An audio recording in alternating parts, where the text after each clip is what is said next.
Bismillah ar-Rahman ar-Rahim. Hello everyone and welcome to This is Football. Welcome to episode 45 of the A-list. Slap the shit out of you, Cameron. Hello everyone and welcome to episode 45 of the A-listers, ladies and gentlemen. Make sure you guys are slapping the like button.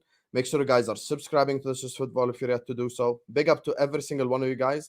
Please hit the like button. Please subscribe to This is Football right here, right now. Keep getting involved in the chat. Keep letting me know your opinions. Keep getting involved. There's a lot for us to discuss today. We're going to be talking about Calafiori being announced. We're going to be talking about Chelsea getting slapped by Celtic 3-1. You get me? Division already in the Chelsea camp. We're going to be talking about Liverpool. Oh my God, you never talk about Liverpool. We're going to be talking about Liverpool not making any signings yet. You get me, blood? Make sure you guys are slapping the like button. Make sure you guys are subscribing to This is Football if you're ready to do so. Keep getting involved in the chat. Keep letting me know your opinions. And joining us on the channel, first and foremost, the biggest troublemaker in the Arsenal fan base, always causing chaos. Just like the Calafiori signing has caused chaos. He's definitely better than Lenny Oro. Man, like Egal is in the building. How do you Egal, man? I'm doing good, man. It's been a good day. Hope you've been blessed. And yeah, man, we are literally making people worried because everyone keeps saying defense wasn't your problem, but then you go and address one of your biggest issues in the defense. It's a little bit of a statement of intent. Now we just need to go get a couple more. Fair enough. You excited? What about you? How you been, man? I've been good, just waiting for my club to sign someone. Yeah, we'll talk about it. I haven't had a here we go yet, to be fair, so I'm kind of just effing waiting, like that's kind of what I'm waiting at right now, just waiting for that. So yeah, it's just very unfortunate, man, very unfortunate. I think we're gonna get our first here we go bit. I might do a Liverpool stream tomorrow. I have no idea what my we play you next. Yeah, I know. But that's an actual friendly. Live Arsenal forever. Spam Live Arsenal in the chat to piss off a Chelsea fan. Speaking of, he's here, guys. He's here. Everyone's favorite fraud. I have to be honest. Listen, this guy, we're probably going to argue today. He knows it's all love because when I was doing like my stream about like the celebrations, I always shout him out because he's the real one. But bro, we're going to have to talk. Because it wasn't the Boston Celtics, it was Scotland Celtic, Man, like Lewis. How you doing, Lewis, brother? Guys, you guys were all correct. My club is finished. We're finished. Our season's over.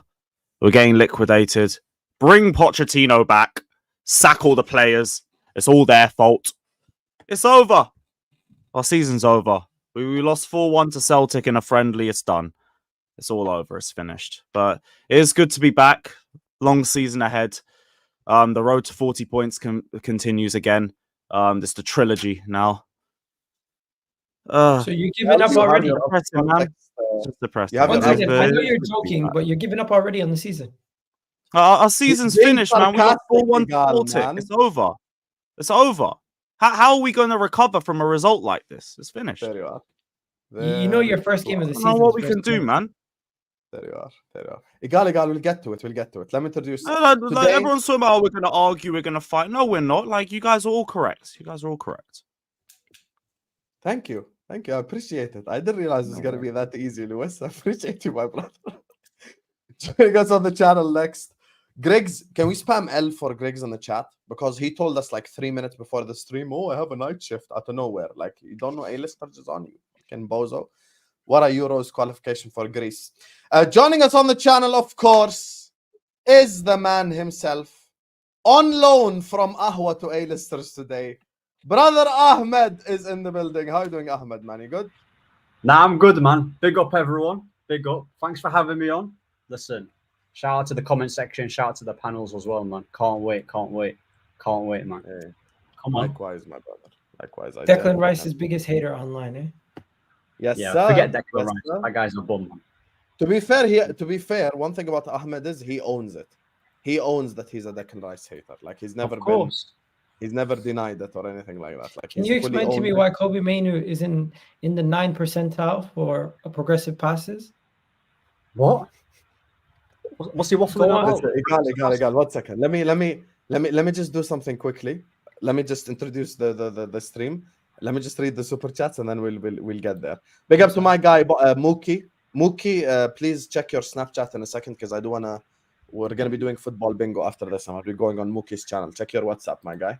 Your Snapchat, sorry. You will recover, Lewis, in the championship, is what Jacob says. Hey, I hope so, man. Jacob. At least there we can learn to win something. Big up, Jacob. Big up. If you got relegated hypothetically, would you be doing like championship watch-alongs? But kind of have to, innit?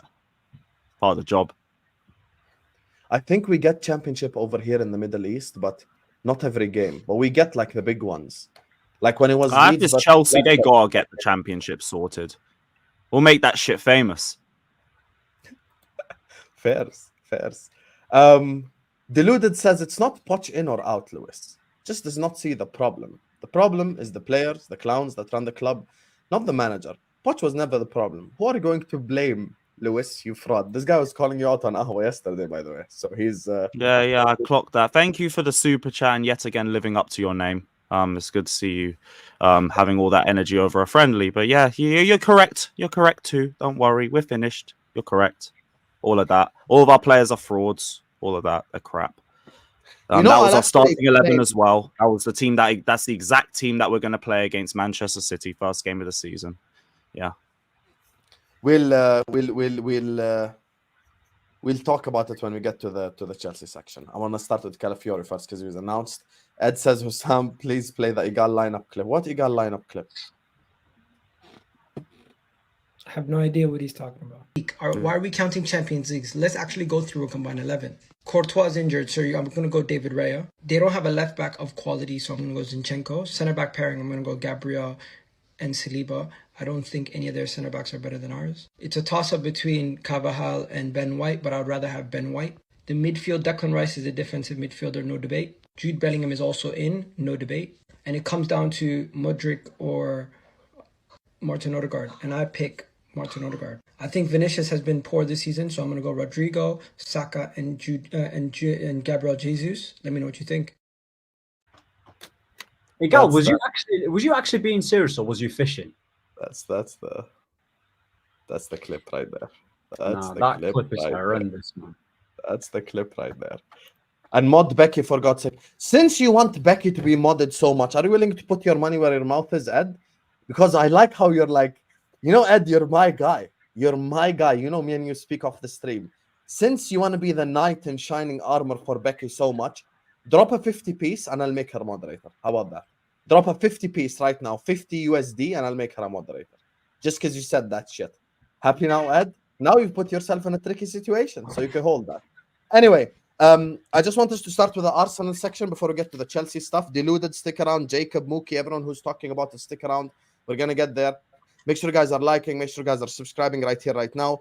I'm literally just going to leave the stream for about 10 seconds just to kind of restart my internet and come back. So, Egal, start us off with the Arsenal section as I leave and rejoin.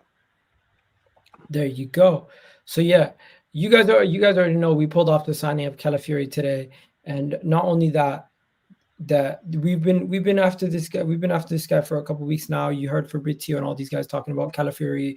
It's gonna get done. It's gonna get done. It ended up getting done for a decent fee. What was it? 42 million. We ended up getting Calafiori for. I'm not gonna lie to you guys. I did not expect us to get this done for cheaper than what they're asking for. It did take a little while, but we ended up getting him over. If I'm not mistaken, Chelsea were interested in him, Liverpool were interested in him. You also had Juventus interested in him, and we got the deal done for 42 million, which is cheaper than the original price. And now we have somebody who can actually play on the left side, that's left-footed, that can play in the center back position and the left back position. I expect him to play left back personally for the foreseeable future, and I do think the back four, he's going to be one of the people in the rotation for the left side center back also. So it just adds more defensive solidity to one of the best defensive teams in the league, and I'm really excited to see how we play going next season with the amount of rotation we have defensively. It's kind of like Man City with their rotation that they have defensively. You might have games where Gabriel will sit out Saliba will sit out, and I think we'll be fine because we now have the rotation Guys, with, if I'm lagging out, please let me know. Sorry to Timber interrupt. and Calafiori. It's quite good. Also, he's 22 years old, so he's another young player that we're bringing into the fold. So adding more youth to the team also. And it's kind of sad that Emil Smith Rowe had to leave today also. We had to sell it. They sold him. It's good for him. He gets an opportunity to play at a team where he's Can't going to believe get you're selling your academy grads. What? It's disgusting, man. Can't believe you're selling your academy grads. It's disgusting. He wasn't going to Absolutely get game disgusting. time, and honestly, I know it's Oh not. yeah, Chelsea. that doesn't really. It's not really meant to happen with us, but I understand. I'm happy for you as well. You got the right piece. Yeah. Are you talking about Smith Rowe? Yeah, Smith Yeah. Rowe's gone. I can't lie to you, Egal. You know I'm not even that negative on Arsenal, but Lewis is spitting there because the energy on Smith Rowe has changed 180 degrees. Like if I were asking about Smith Rowe last summer, you wouldn't have said that. I promise you, No. wouldn't have said that. You know it. Um, You know it, people- Egal. Don't lie. Be honest. 1 second. People gave him another season where he didn't get much opportunity, which made him more expendable. Last season, people still had high hopes for him. You're right. But one thing we know right now is that the project has continued to move forward, and because of injuries and other factors, he hasn't been able to keep up with it. So he kind of got left behind, unfortunately. It's not a thing where it's like Mason Mount or Conor Gallagher. Yeah, you had to make a ruthless decision. I understand. No, but I understand. it's not. No, It's but not. Egal, It's And I not admire you guys for it as well. You Once can't again, say that and then Lewis, say not Lewis, Mason not Mount, even because Mason comparable to Mount- Chelsea's situation, because your boys actually were still playing and were a big part of the team. Where the guy that we're selling hasn't even featured. That wasn't. Chalobah barely featured. All right, I can tell you for a fact, Chalobah played more. And games by the than way, it Lewis. genuinely wasn't an indirect at you. You might have just flown over your head a little bit. It was more of an indirect to some Chelsea fans, but No, I hear you. But I'm just saying the comparison is nowhere near. Lewis, just out of curiosity, I know we haven't started the Chelsea section yet, but do you want to sell Chalobah? Just yes or no? I mean, and I I'll let wouldn't you- mind keeping him, but I understand why he's going, and he don't really raise the bar like that. So it's like, look, best of luck, mate. You'll do well at your next club, but it is what it is. You know, You know, this might Hussam, shock you but wanted I've actually Calafiori taken at up Liverpool. I remember you really doing rate him. streams. I really like him. I remember you doing streams during the Euros saying Calafiori, this is the guy to replace Robertson. Oh, 100%. 100%. Listen, when it comes to Calafiori, and look, here's the thing. I got a message today. Shout out to Mugi. I got a message today from an Arsenal fan who was like, thank you, Hussam, because he actually educated me on Calafiori before the Euros even started. Listen, I said there are 3 centre backs to come out of Italy. The people in the chat know because they watch my shit. Listen, I said Calafiori, Buongiorno, Scalvini. Those were the 3 that were ready to make any top team better. Those are 3 fucking elite, very good. But by the way, available. Because I know everyone wants Bastoni, but he's not available, is he? So let's push him to the side. I'm talking about like the available ones. Out of the available ones, those are the 3 that I would have like genuinely went for and actually improved all clubs. And I think Calafiori is a hell of a signing. And you know, people always say, you know, Hussam, you have agendas and shit. Everyone on the stream knows me, on the panel. Everyone in the chat knows me. I have strong opinions. I've gotten so much shit wrong. I've gotten so much shit right. It's normal. No one on this whole panel has gotten everything right. That's BS if even they claim to do it. No one in the chat has ever gotten everything right. That's BS if they claim to do it as well. People get shit wrong all the time. But for me personally, but there's a strong caveat. If Arsenal get Mikel Merino and that core 6 can stay fit all year long, I think they can break the Chelsea 15 goals record.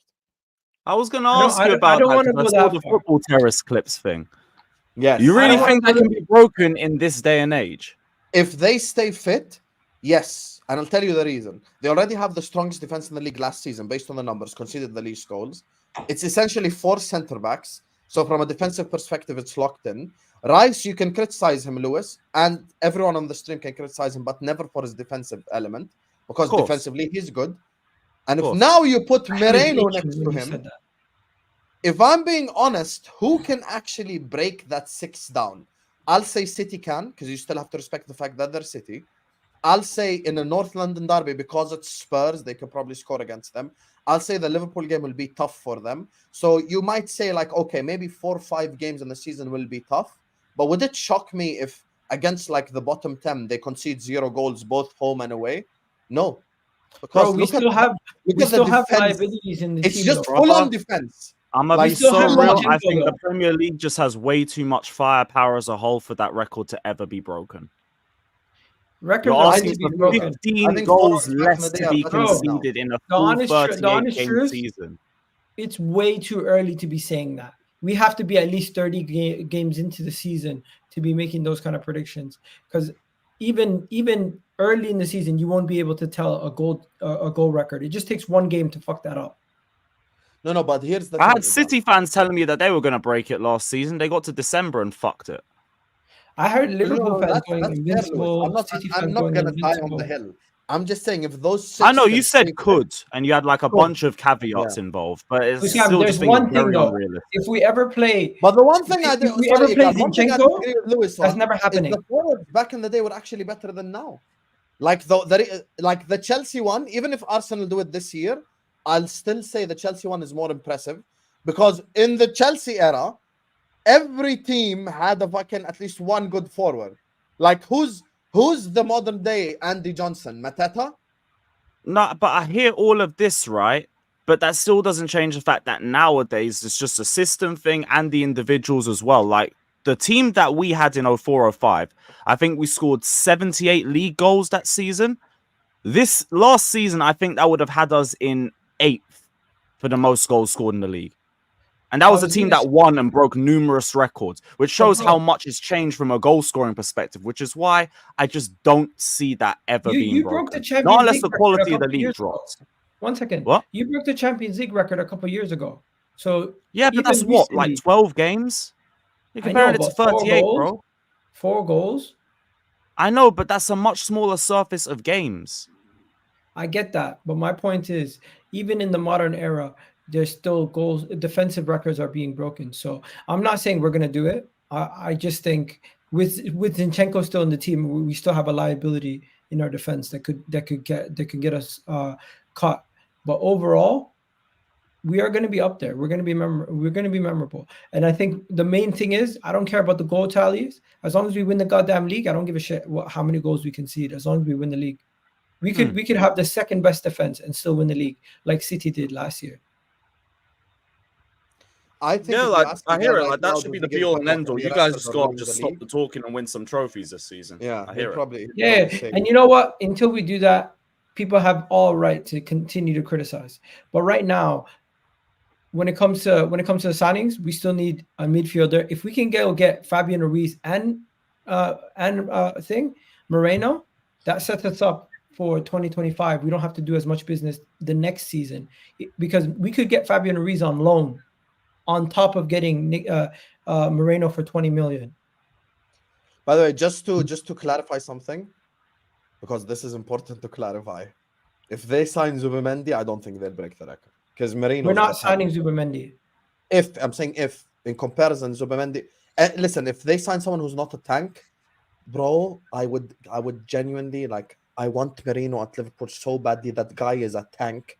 Please, I want everyone who doesn't know about Mikel Merino, fuck the Euros. Go watch Sociedad versus Inter highlights in the Champions League. Just go see what kind of shit Merino was on that day. You think Moreno's better? Bro, that guy is not normal. I'm telling you right now. He's a tank. He's a fucking Moreno and Zubimendi are two different players, though. They're two different players. Zubimendi is more like a Jorginho. He's more of a 6, isn't it? No, Zubimendi is more like a McAllister, I say. Moreno's Would you consider McAllister a deep line playmaker? Yes, of course. Zubimendi and McAllister are extremely similar. So isn't that what Jorginho does? No, Jorginho is different. Jorginho is like someone who dictates tempo. McAllister McAllister and Zubimendi are a lot more athletic. I'd say they're better on the ball in terms of like short passes, long passes, shit like that. And they can move up and down the pitch. Jorginho's problem, by the way, is strictly athleticism. There's a reason why Lewis didn't want him sold, because his problem is nothing besides athleticism. Like, he's very smart player, very good leader as well. So age well too. If you guys don't know, Arsenal, we're just trying to build an athletic, physically imposing team that cannot be bullied and also has the technical ability to match the other team's qualities. All the players that we're signing, they have that level of technical skill with the physical stature and imposing bodies. So we don't get bullied anymore. These guys that we're signing, all these guys that we've been signing are quite imposing. It's not like we are signing any short players anymore. No, but with Calafiori, this is my stance on Calafiori. I think that guy is I think he's a good player in it, but I'll always say what I say in it on every stream. Getting just Calafiori ain't gonna close the gap on Man City like that. It's not, because you guys are already defensively sound. You're not gonna break the record that you did last season, even if you add a better defender in rather than Zinchenko. I don't see them breaking that record. Do you get it? You might add quality, but it doesn't guarantee that you will break that record, because defensively. What record? What are you talking about? The goal record. The goal record that you guys only conceded around 20. What was it? 29 goals you conceded. How many goals? No, they conceded 15. Chelsea. No, I'm talking about you guys, because you guys only conceded. Your record was you had 29 goals conceded. Yeah, I don't see Arsenal beating that record for next season. I don't see it as good as your defense is.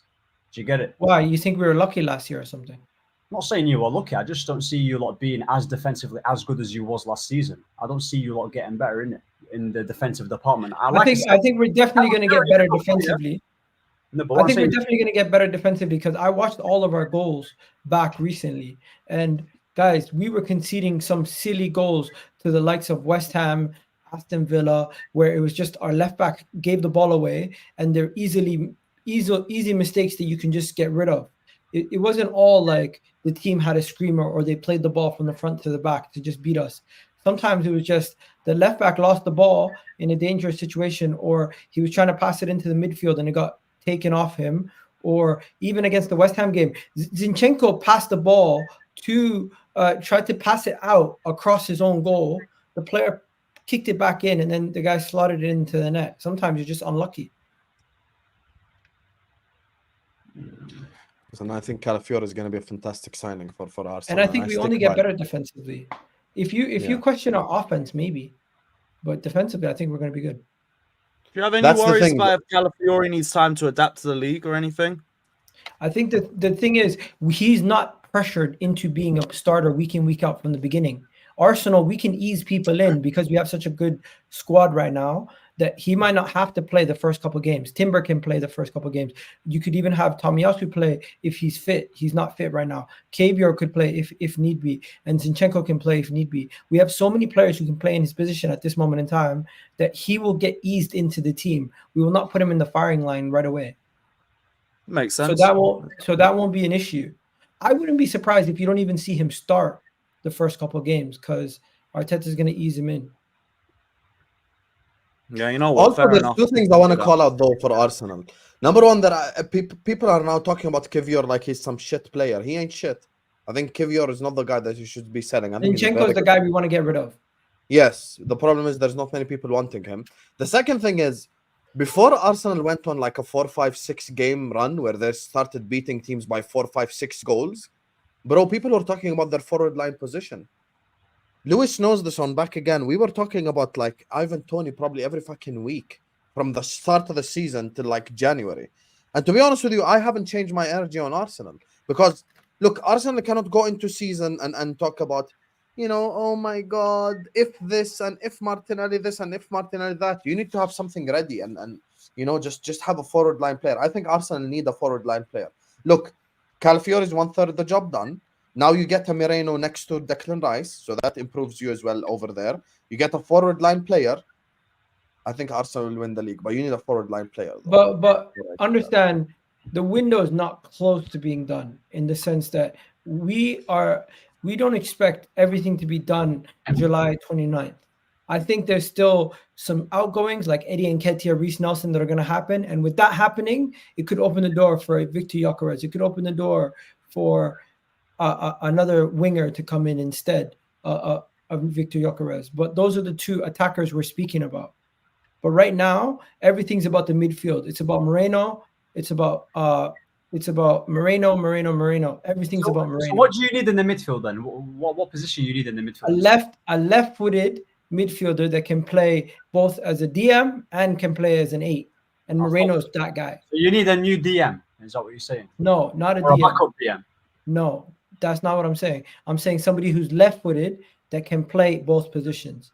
because Declan Rice is not left-footed, first of all, and we don't actually have a left-footed central midfielder in this team that can play from that position and can be that versatile. Thomas Partey, Declan Rice, Jorginho are all like in different molds, but they can play the same position. We don't have a designated player that can play in that position. We were playing Kai Havertz there last year. We were playing Declan Rice there.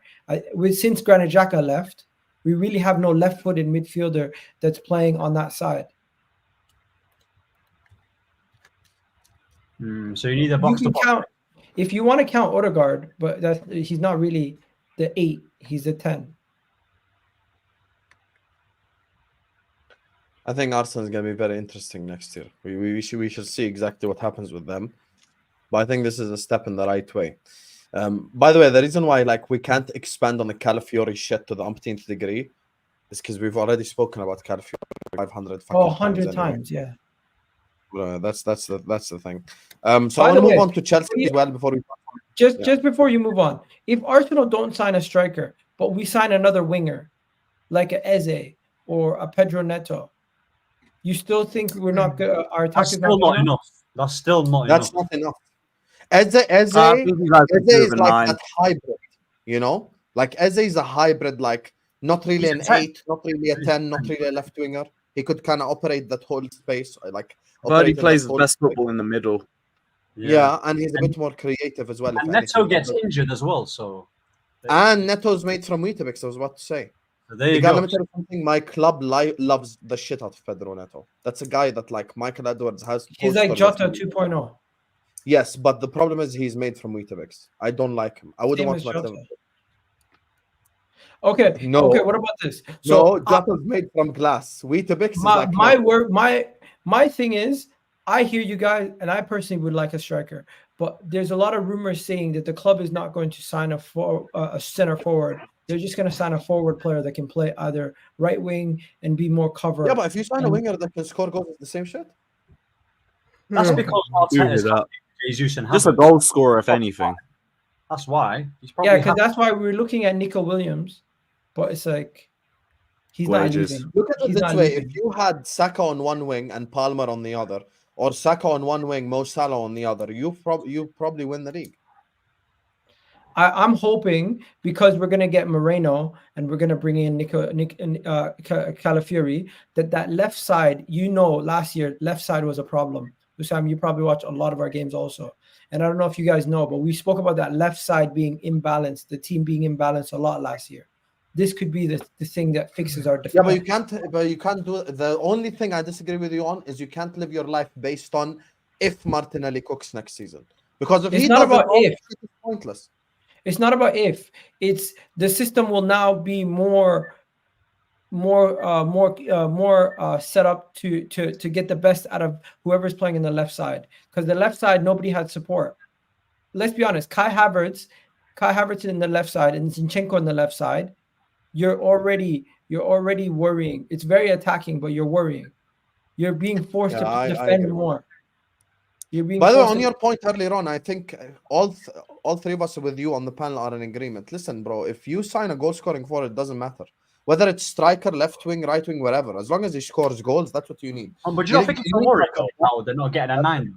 That's a worry. That should be a worry, no? Because you lot have spent 50 mil on Jesus, hasn't worked out. You spent on 70 mil on Havertz. He had a nice purple patch, but you lot haven't really spelt him well in that department. So the fact that you lot aren't really getting a striker, should that not be a red flag? Because you lot are supposed to be closing the gap and edging it over Man City. But we still can close the gap without. Should it not be a priority though? Because as good as Calafiori is, you could have got that. No one was really in for him like you guys. Like, Juve were in for him. Bro, excuse me. Chelsea were interested. Liverpool were interested. Never dropped a bid. Juventus were interested. We went and got Vega instead. Don't make it seem like nobody wanted him. Also, Lewis, we never dropped the bid either. He never dropped the bid for him though. Like, you guys had a £110 million bid accepted from Brighton for Caicedo. What are we doing? Sorry? Oh, I thought Sam was trying to be shameless with the Caicedo thing. I'm not talking about Caicedo. I'm talking about Calafiori, Lewis. No. Moving Oh, yeah, He we wanted never dropped Calafiori as well, but he told us. By the way, I just want to say I'm not sitting here defending it and saying I don't want a striker or anything like that. I hear you guys. I would love to sign a striker, but I think the only way we end up going out and signing a striker, in my opinion, is if we sell Jesus. I think we're gonna go get a winger. And I think that winger is going to be viewed as somebody who can rotate with Saka and they could potentially push for the starting spot. A quality player, maybe between 50 to 60 million. But if there's a situation where we do get Victor Gyökeres in, I would love it. And I think it would definitely be something beneficial to the team. But we can still improve the team by improving the left side, by bringing in a left midfielder, by bringing in a left back, and maybe even another midfielder on top of that can play as a 10 and as an 8.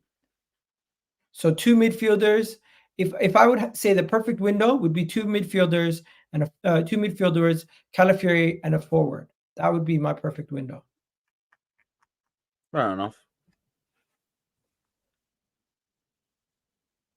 You know what? I don't get what people want. Do you really think keeping Jesus and not signing a striker makes sense? Say that again. No. I don't think selling Jesus is the end of the world. I think the club would sell him if they had an offer. If Saudi Arabia came in tomorrow with 65 million, I think he's gone. 65 mil for Jesus. Yeah. You're gonna need. Yeah, you might need to wait for the Saudis with that one. That'd be so real. No, If Saudi come in for Jesus and they give us a decent offer, I really do believe the club would sell him. Jesus ain't gonna go to Saudi because he wants to play with the Brazilian team and all that. So it's not just a Saudi thing. Anyway, listen, I want to move on to Chelsea. So let me just read these super chats before we move on to the Chelsea section. Big up to all of you guys. Make sure you guys are slapping the like button. Make sure you guys are subscribing. Guys, we're 10 likes away from 200. There's 700 people in here. Let's have some shame and decorum. And let's get to 700 likes. Sorry, to 200 likes. We should be getting at 700 likes. ASAP, please hit the like button. Please subscribe. Let me read these super chats before we carry on with the stream. Oh, shit. He actually dropped it. Yo, I didn't even notice. Well done, Ed. You're actually a man of your word. Was there a reason for him dropping it, or was it just unwarranted? It's just like nice. He just wants to make Becky a moderator. I guess maybe she promised. Nice, shout out Ed. Big up. Yeah, big up. Fair enough. Becky, make a normal comment so I can find your name and make you moderator, please. So, yeah, just write a regular comment and I'll make you a moderator right now. Hey, fair enough. W is in the chat. W is in the chat for my guy Ed. He actually dropped him. Fuck it, I got time today, bitch. Hey, fair enough. Well, why are you muting Becky when I'm asking her to make a comment to become mod, bro? Bro, this guy, bro. Well, you are honestly the worst guy ever. Like, I'm gonna fire you after the stream. Here, Becky, I just made you mod. Anyway, big up to you, Ed. Fair enough. Nice deflection, Lewis. Talk about the structure. We will in a second. Oh, of course we will. But again, thank you for living up to your name and getting gassed over a preseason game. We're gonna talk now about the his gimmick is sensational. At least he lives and dies. Bro, you got gassed last year. And why do you think I'm not doing it again? Because look at the season after that. You're not getting gassed because your team lost. No, because we had a brilliant preseason and did fuck all for 80% the season. So why'd I fall for it again? There's no way you're not having a good preseason. Well, I love that. The what? Maybe because this season you're not having a good preseason. I mean, it's only been 2 games. You can't come to any conclusion on that. Well, you beat Wrexham last year 5-0. You drew this. Egal. Wait till we get to the Chelsea section. And then we got 5 points in our first 5 league games. So give me a second. Egal says we're in the same convo as Spurs. Egal, you think Liverpool and Spurs are in the same convo? Yeah, you're not challenging for the league. You're challenging for top 4. Oh my god, man! I'm not even. Well, I'll talk to you about that when we get. Am I wrong? Of course you're wrong. We have join us. Oh no, we're getting relegated. Sorry, don't. Tom Little told me you guys are challenging. You guys challenging? Yeah, I agree with that. We are gonna challenge. Challenge does not mean win, by the way. No. But one second. I mean, when I say challenge, I mean you're still going to be in the title race end of the season. Yeah. That's challenge is what Liverpool did this year. Fall off towards the end. Okay. We're gonna fall off because we kept Dumb and Dumber. That's why. But we I are don't gonna think it's challenge. a 3-horse race this year. I think there's a lot of unknown Bro, at we Liverpool. can't be in the Tottenham thing by definition because we have Salah, Trent, No, Van no, no. Dijk, and Alisson. We have One 4 second. world-class players. Those guys alone You have will Salah, win. they have Son, One mate. second. Hussam, this is Okay, where who else? Let's go. Hussam, We can Hussam, go band for band, Lewis. Timo, one second. Timo. Yeah, Hussam, Timo. Okay. this yeah, is that's where you're you up. misunderstood my point. I'm not saying your team is on the same level as Tottenham in the sense of quality of players or quality of team.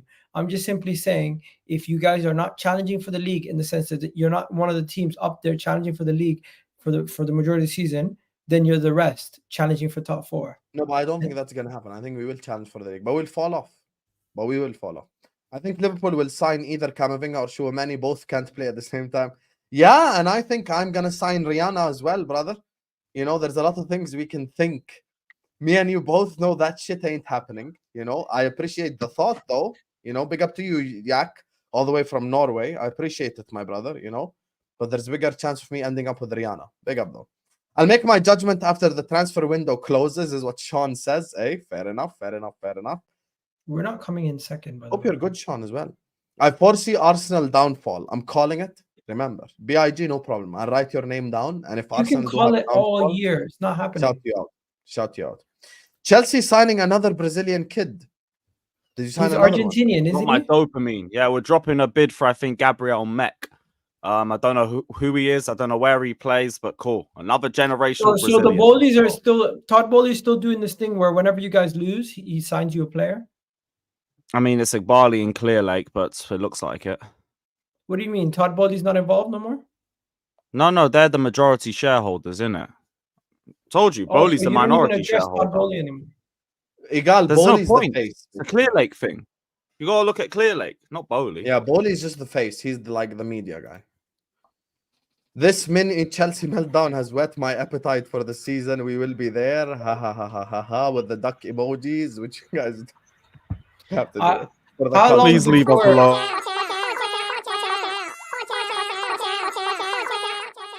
Pochettino should not be sacked. How Watch out. long? How Watch out. long before you say Maresca out? Egal, can you wait till we next get to the game. Chelsea section, Next game. please? Just wait. When are wait. we getting to what section? Let me finish the super chats. Bismillah, mashallah. There's people supporting the stream. Yeah. Big up to Baza who says, Hussam, tell your parents you are impacting the people positively. You especially have helped me through the darkest times of my life. So I want to express gratitude. Honestly, listen, I'm humbled by your support, Baza. And listen, Manny19 yesterday sent me the same thing. This guy went to the hospital where was having anxiety and panic attacks, and he was watching my streams to calm him down. So I appreciate it, man. Listen, you guys' support, you guys' love is what keeps this channel going. Messages like this mean a lot. And I see messages like this as well a lot of the times. Can we get W's in the chat for my guy? Big Baza? up, man. Hope you've I'm come out glad. of whatever situation you're in, bro. Yeah, I was He about to was say in that. my I'm chat glad last you're time. out Big the up other to you, side. Baza. That's not me being sarcastic. I'm being serious. Big up, my guy. Yes, yeah, there's always light at the end of the tunnel, man. Big up to you, Baza. Big up to everyone in the chat. The familia continues to grow. Big up to Mookie who says, Mehi, Yo-Yo, Mek, Gabriel, Gabi, Savi, Labi. He's just mocking all the Chelsea youngsters, basically, that they sign out of nowhere. So, Oh, all the Brazilians. Let's go. yeah. Nice. All the Chelsea are right just signing Brazilians. NPCs. Big up to Fatur who says, yes, Chelsea are going to challenge UEFA Europa Conference League, pass the playoffs, group stage, knockout phase, and win it. How do you, does anyone know how to pronounce that? Roslav. The road to Say, Roslav. say slowly, please. Roslav. Roslav? Yeah, it's not really pronounced the What same way country as is the that? Is it a Polish Poland. name? Poland, yeah. See how I knew. Isn't it Warclad? No, I thought it was, but then I typed in the pronunciation. It said Wroclaw. Roslav. Fair enough, fair enough, fair enough. Anyway, guys, the reason why I kept prolonging this stuff is because, listen, Egal just has no patience. We're about to get to the Chelsea section, but as A-listers grows, you know, as... look, there you are. There you are. You're such a fraud, wallahi. Look at this guy. Ahmed, smile a bit, brother. United gonna be okay. Yeah, you only listen. It's only a preseason game, brother. Relax. It's not that deep. You get me. Big up to you. Big up to MP says. Big up Hussam. Long time. Big up to you, MP, my brother. Anyway, listen. As A-listers grows, and Hold up, as correct me if I'm wrong. Did you say it's only a preseason game? Habibi, wait, ya akhi. Lewis, why you have no patience? No, I'm Do just you asking. think I will cook you for the result? I won't. Yeah, I'm a smart individual. I'm very savvy when it comes to this shit. Anyway, as I was saying, as the A-listers has grown, we're on episode 45. A sponsor reached out to me to sponsor the show. You get me? The guys don't know this. So today's sponsor is gonna send you guys a quick message. So we just have a quick commercial break. So big up to today's sponsor, man like Val.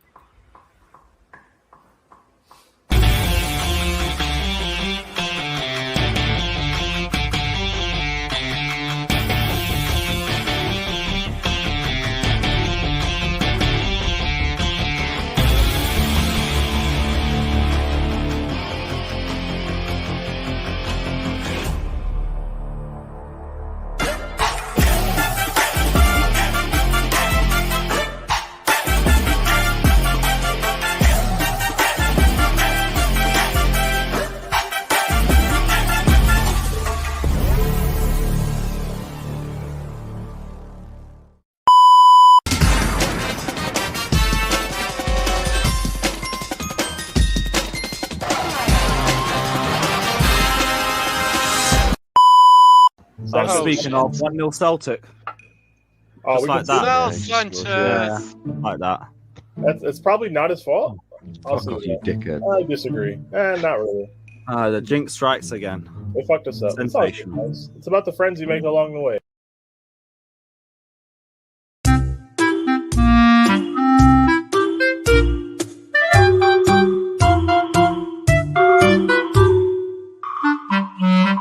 Watch out. Oh, Jesse, give us a win, give us a win, give us a win, give us a win, give us a win, in blue. There we go. 3-0. We Here rise, comes a 3, baby. more defeats. Let's break down these doors. Texas rising up. We will stand tall. Hey, we need a first. I don't know if I asked you guys the first one. Some goes to give away, bro. Over. Give us a win, yo. Give us a win, yo. Give us a win, yo. In blue we stand. United we rise. The Bantas they throw. We are rising again. No matter the cost. Give us a win, yo. Give us a win, yo.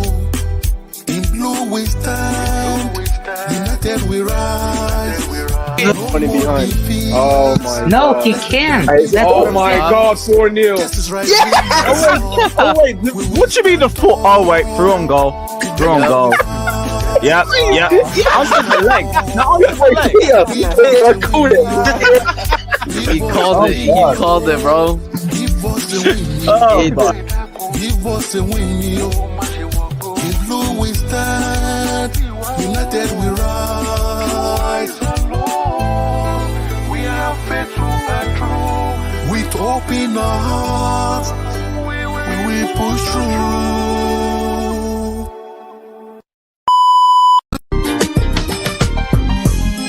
You need to give it up.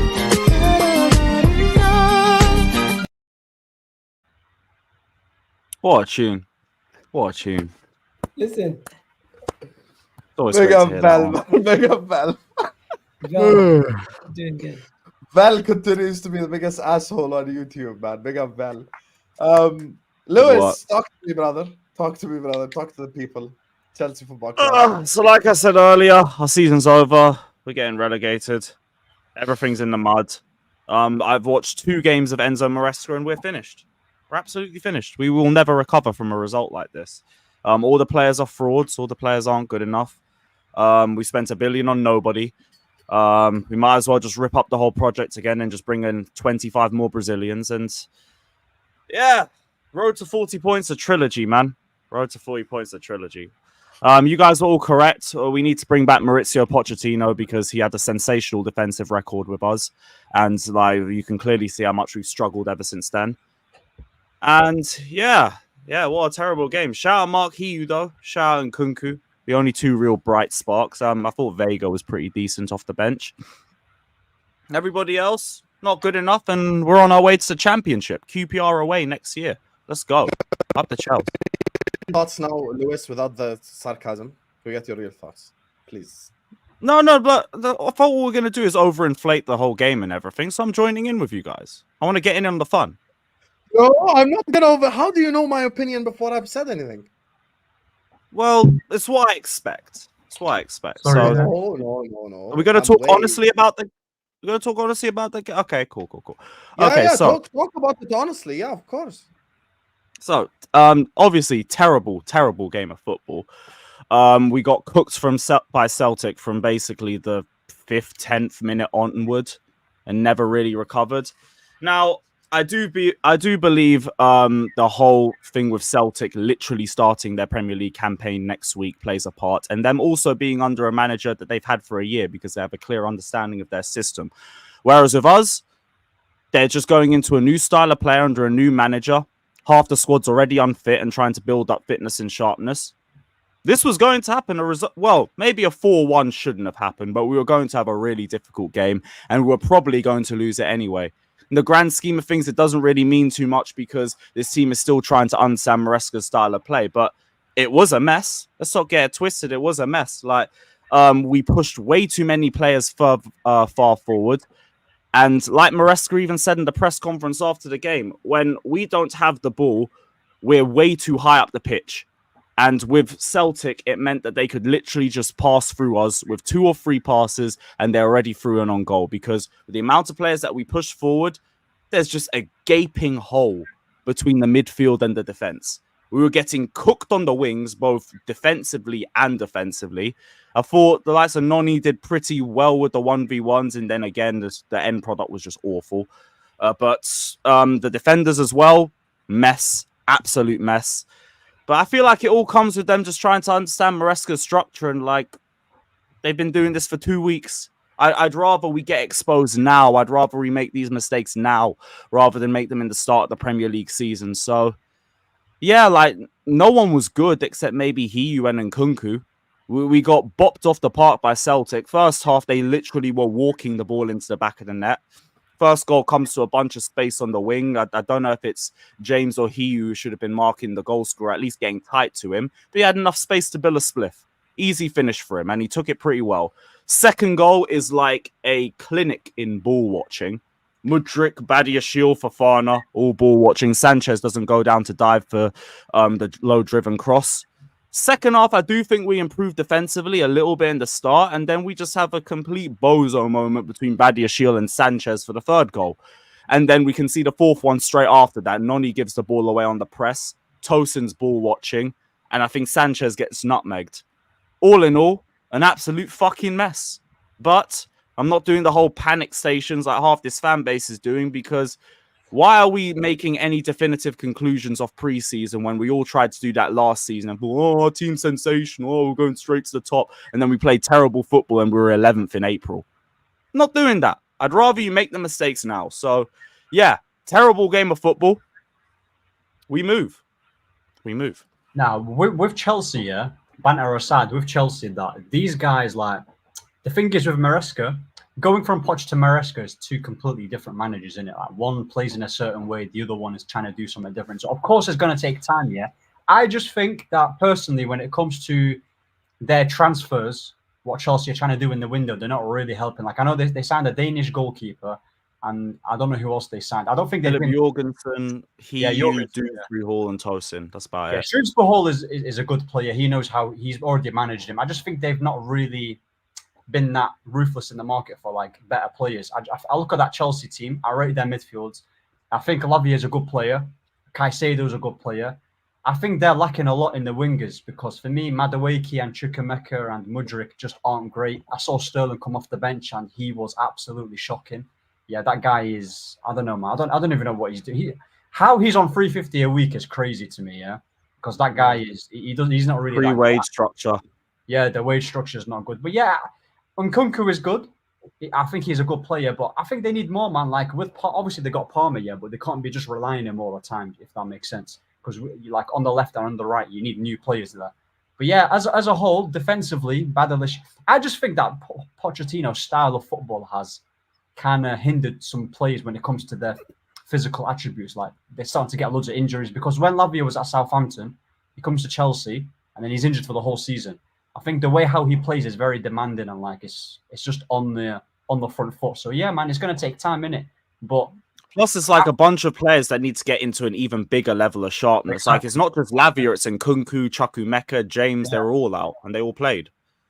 Yeah. I still think they should be aiming for getting top 4 in it. Like that should be the aim because that's why like when I hear people say top 6, cool, that might be the expectation, but you should be expecting top 4 no matter what. Because like if you look at the other teams, if you look at the other teams that I said it, like Liverpool have a new manager, that's not really a guarantee. You've got Tottenham who've not really done anything in the market, and second season they might struggle. You've got United. Everyone knows my stance on Ten Hag. I think he's rubbish.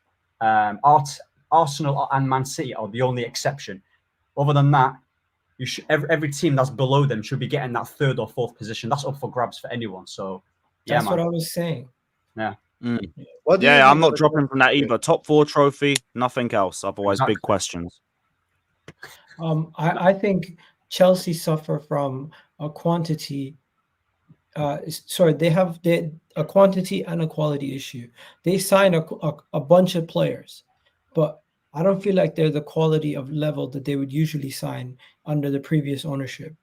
Like for example, just goalkeepers in the last 2 windows.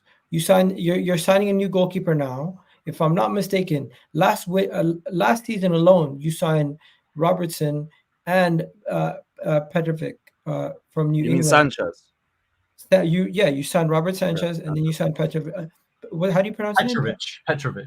Yeah, and you're about to sign a new goalkeeper again today, or that. Jorgensen's already done. He's already going US. So that's 3 keepers. And there's another one now. We're linked to another goalkeeper. How much is that other keeper that you just signed? That you're about to sign? There was one report today. I think it's under $1 million. The next Courtois, apparently. No, what's the other guy? 6-7. Oh, Philip Jorgensen. How much is he? 24. I think it was 20. Why did Lewis say he's going US? So my point, because he's already done. My point Jorgensen's already completed. I get your approach. Maybe you want to sell some of these players. No, we're in the US tour. Oh, okay. That confused me for a second. My bad. Go ahead, Egal. Okay. So my point is, for example, you've signed these 3 goalkeepers, 23 for Sanchez, 16 for Pejovic if you take the lowest fee. This is in euros, by the way, and then another 25 or however much for the other guy. That's like close to what 60 to 70 million in transfer fees for goalkeepers. 3 of them in a space of a year Instead of buying 3 keepers, why haven't you just gone and spent all that money on a Costa, for example, and you'd have a quality player instead of signing a quantity of players, but none of them are of the quality where you want to reach. And you do this in many positions too. It's not just a goalkeeper position. You've done this in the defense, where you've bought a bunch of young players that for like 10, 20, 15. You bought a bunch of midfielders, a bunch of wingers in quantity. But then when you spent big, the couple times where you spent big, you see you got a return. And of course, there's sometimes where people are going to look at you and be like, "Why'd you spend so much on Mudryk?" We already know that the people who are in charge when you made signings in 2022, 2023 didn't know what they're doing. But even last year to this year, I'm still seeing like Chelsea kind of wasting money on a bunch of players, but not really seeing instant returns. See, I agree with you on the goalkeeping situation because, like, that's just looking like a hot mess. I understand with a lot of the players, like, some of them are just develop and flip and make more money. Some of them are actually meant to have some sort of pathway into the first team. When it comes to Philippe Jorgensen, I'm expecting him to be one of the best goalkeepers in the league this season because if he isn't, what the hell have we bought him for? Genuinely, what have we bought him for if he's not going to be at that level? Because no, I'm not saying he's there now. I'm saying if you've bought another number 1 goalkeeper and another one that's a bit unproven, he better be one of the best in the league this season. Otherwise, what have we done? Why? Why have you gone in for him? Like, I get that you need 2 goalkeepers that play out the back, but the fact that they low-key wanted to do possession-based football from the start just makes signing Petrovic stupid. And again, the Poch appointment looked dumb as in itself. And again, why a whole year's been wasted. That's why the goalkeeping situation has been messy. We brought in Robert Sanchez just off the say-so of our goalkeeping coach because he got a good run of form out of him. And now we're expecting it to be one of him or Jorgensen. Cool. Our goalkeeping situation better be sorted this year, otherwise Clear Lake are getting smoked for that one because it's another L. In terms of defense, way too early to tell. Like I said, our defensive structure was atrocious for so many parts of last season. I can't write off those centre-backs yet. I need to see what they look like under this manager and get to a bit more of a conclusion. Right back, I'm happy with. Left back, we have Cucurella. I'll watch on Vega, but he's not Chilwell, so he's probably an upgrade. Midfield, I'm happy with. Right wing, I'm happy with. Strike, I mean, Jackson could continue to improve. I still want another number 9, though, ideally. Like, hopefully this whole Osimhen situation can try and sort itself out in the next few weeks, and we can get Lukaku the other way, kill 2 birds with 1 stone.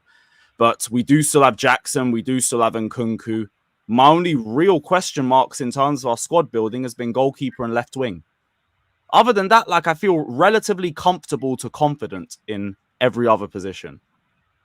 Do you feel like Well, you have enough? question mark on the centre backs. Question mark on the centre backs. You have a lot of squad depth, but do you feel like those players are of the quality? They're enough to get 4th. They're enough to get 4th under Poch, so I believe they'll be enough to get 4th under Maresca until I see enough evidence say he isn't good enough. Fair enough. So you think these players that you have on your bench and everything that you've been giving opportunities to, like Chukwuemeka and these guys, are good enough to, or you think they're going to get better? Yeah. I expect them to improve. Because again, if they don't improve, like, this is an L transfer. Because I just think some of these players, you're signing them strictly to try to make a flip, and you don't have some of them we are. Them. Like, I won't even front. Some of them we are. It's about like an Amari Hutchinson, for example. We buy him, we develop him, we find a club for him, and just flip him for as much as we can. There's some that we're doing, but there's also some that I expect to have some sort of role within the first team. Like, I think there's levels with the sorts of transfers that we're trying to make. Some are first team based, some are just develop and flip. Like Kellyman, for example, I don't expect that brother to do anything in the first team. That was a whole PSR transfer. Develop him, flip him in 2 years or something, make more money. By the way, I don't think you need to freak out. You're probably not gonna win another game during preseason if you don't beat Americas. And you're probably gonna lose your first game. Who knows? Real Madrid, watch out. Nah, you're probably gonna lose to all of them. But when it comes to Milan at the bridge, revenge for Lukaku. But when it comes to first game of the season, you're also probably going to lose to Man City. Your season's going to start the second game. Man City haven't started that well though in the preseason. But Man City, their season's over too. They lost 2 in a row. My question to they're getting relegated with us.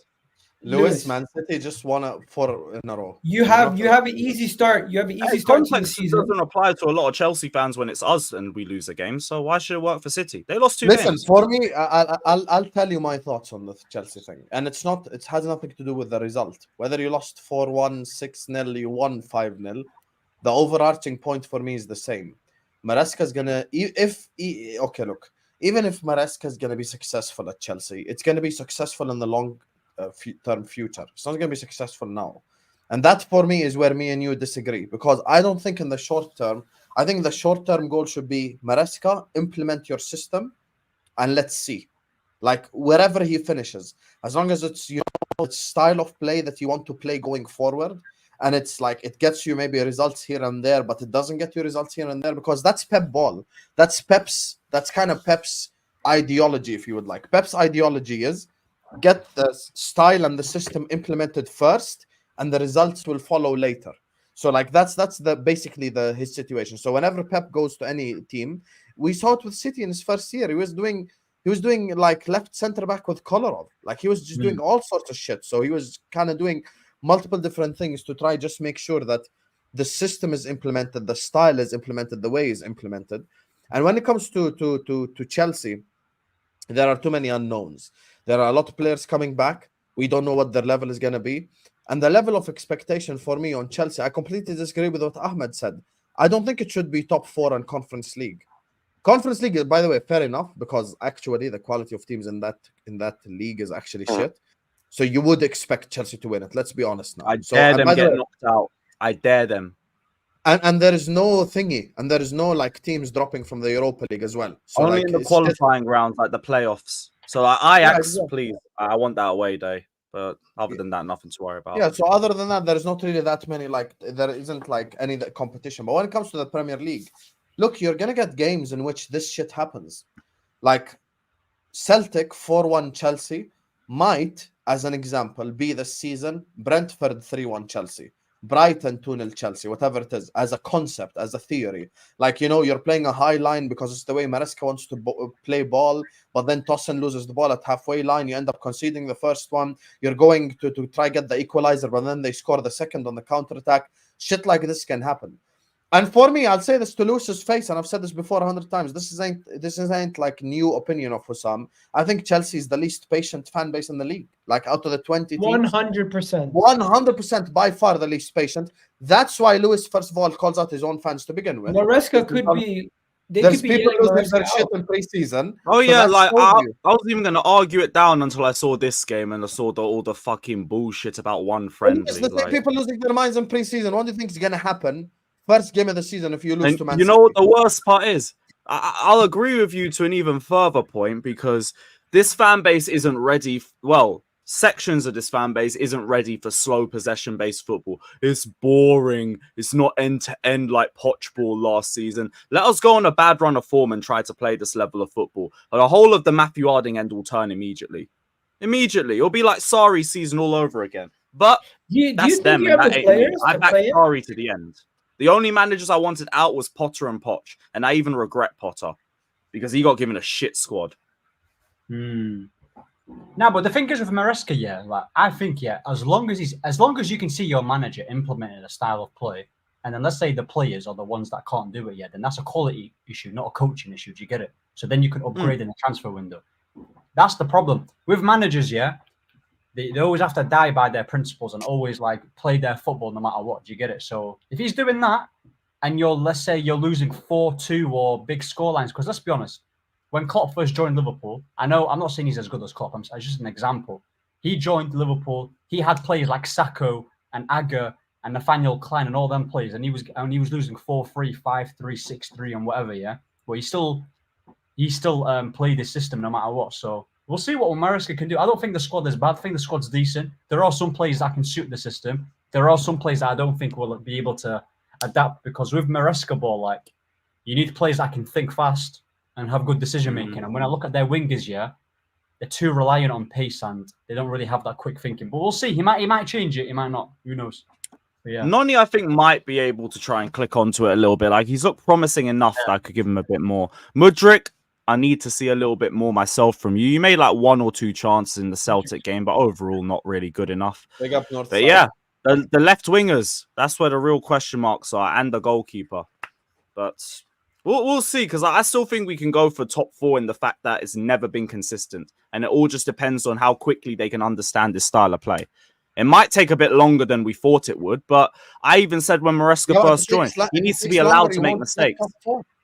If it takes longer, you might not get top 4. That's the thing I was saying. Bro, we were on flight mode till April and managed to get 5 points off it. Like, I genuinely just think it's a couple runs of form and you'll be able to get yourself in the running for it.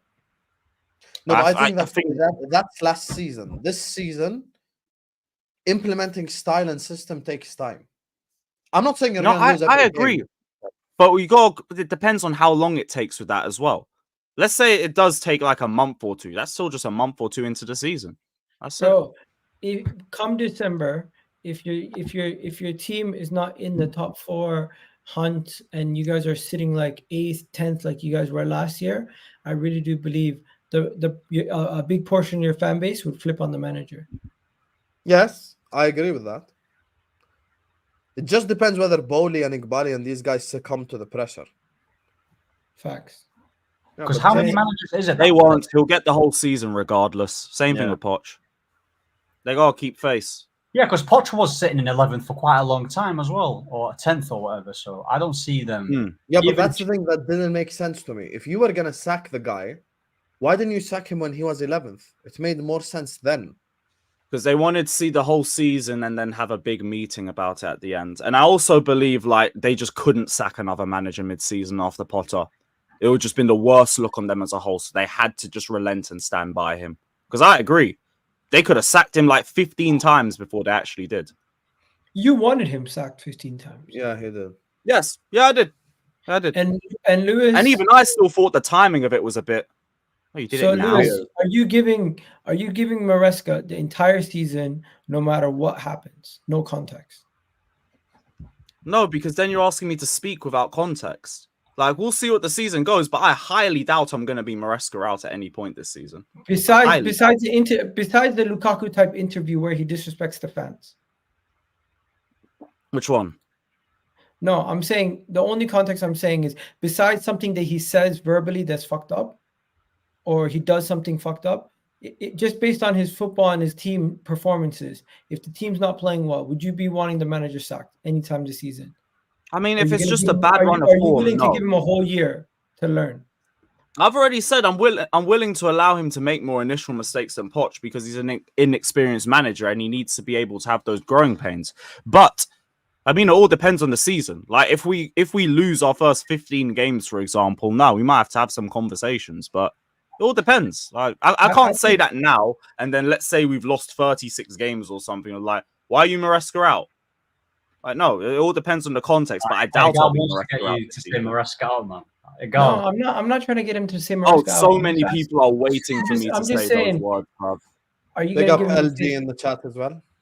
Oh shit! I'm just asking if you're going to give him the faith. Also, do you still consider your team inexperienced, or do you say now that you have a couple more of your guys back from injury, you think you have an experienced enough team to actually go for it?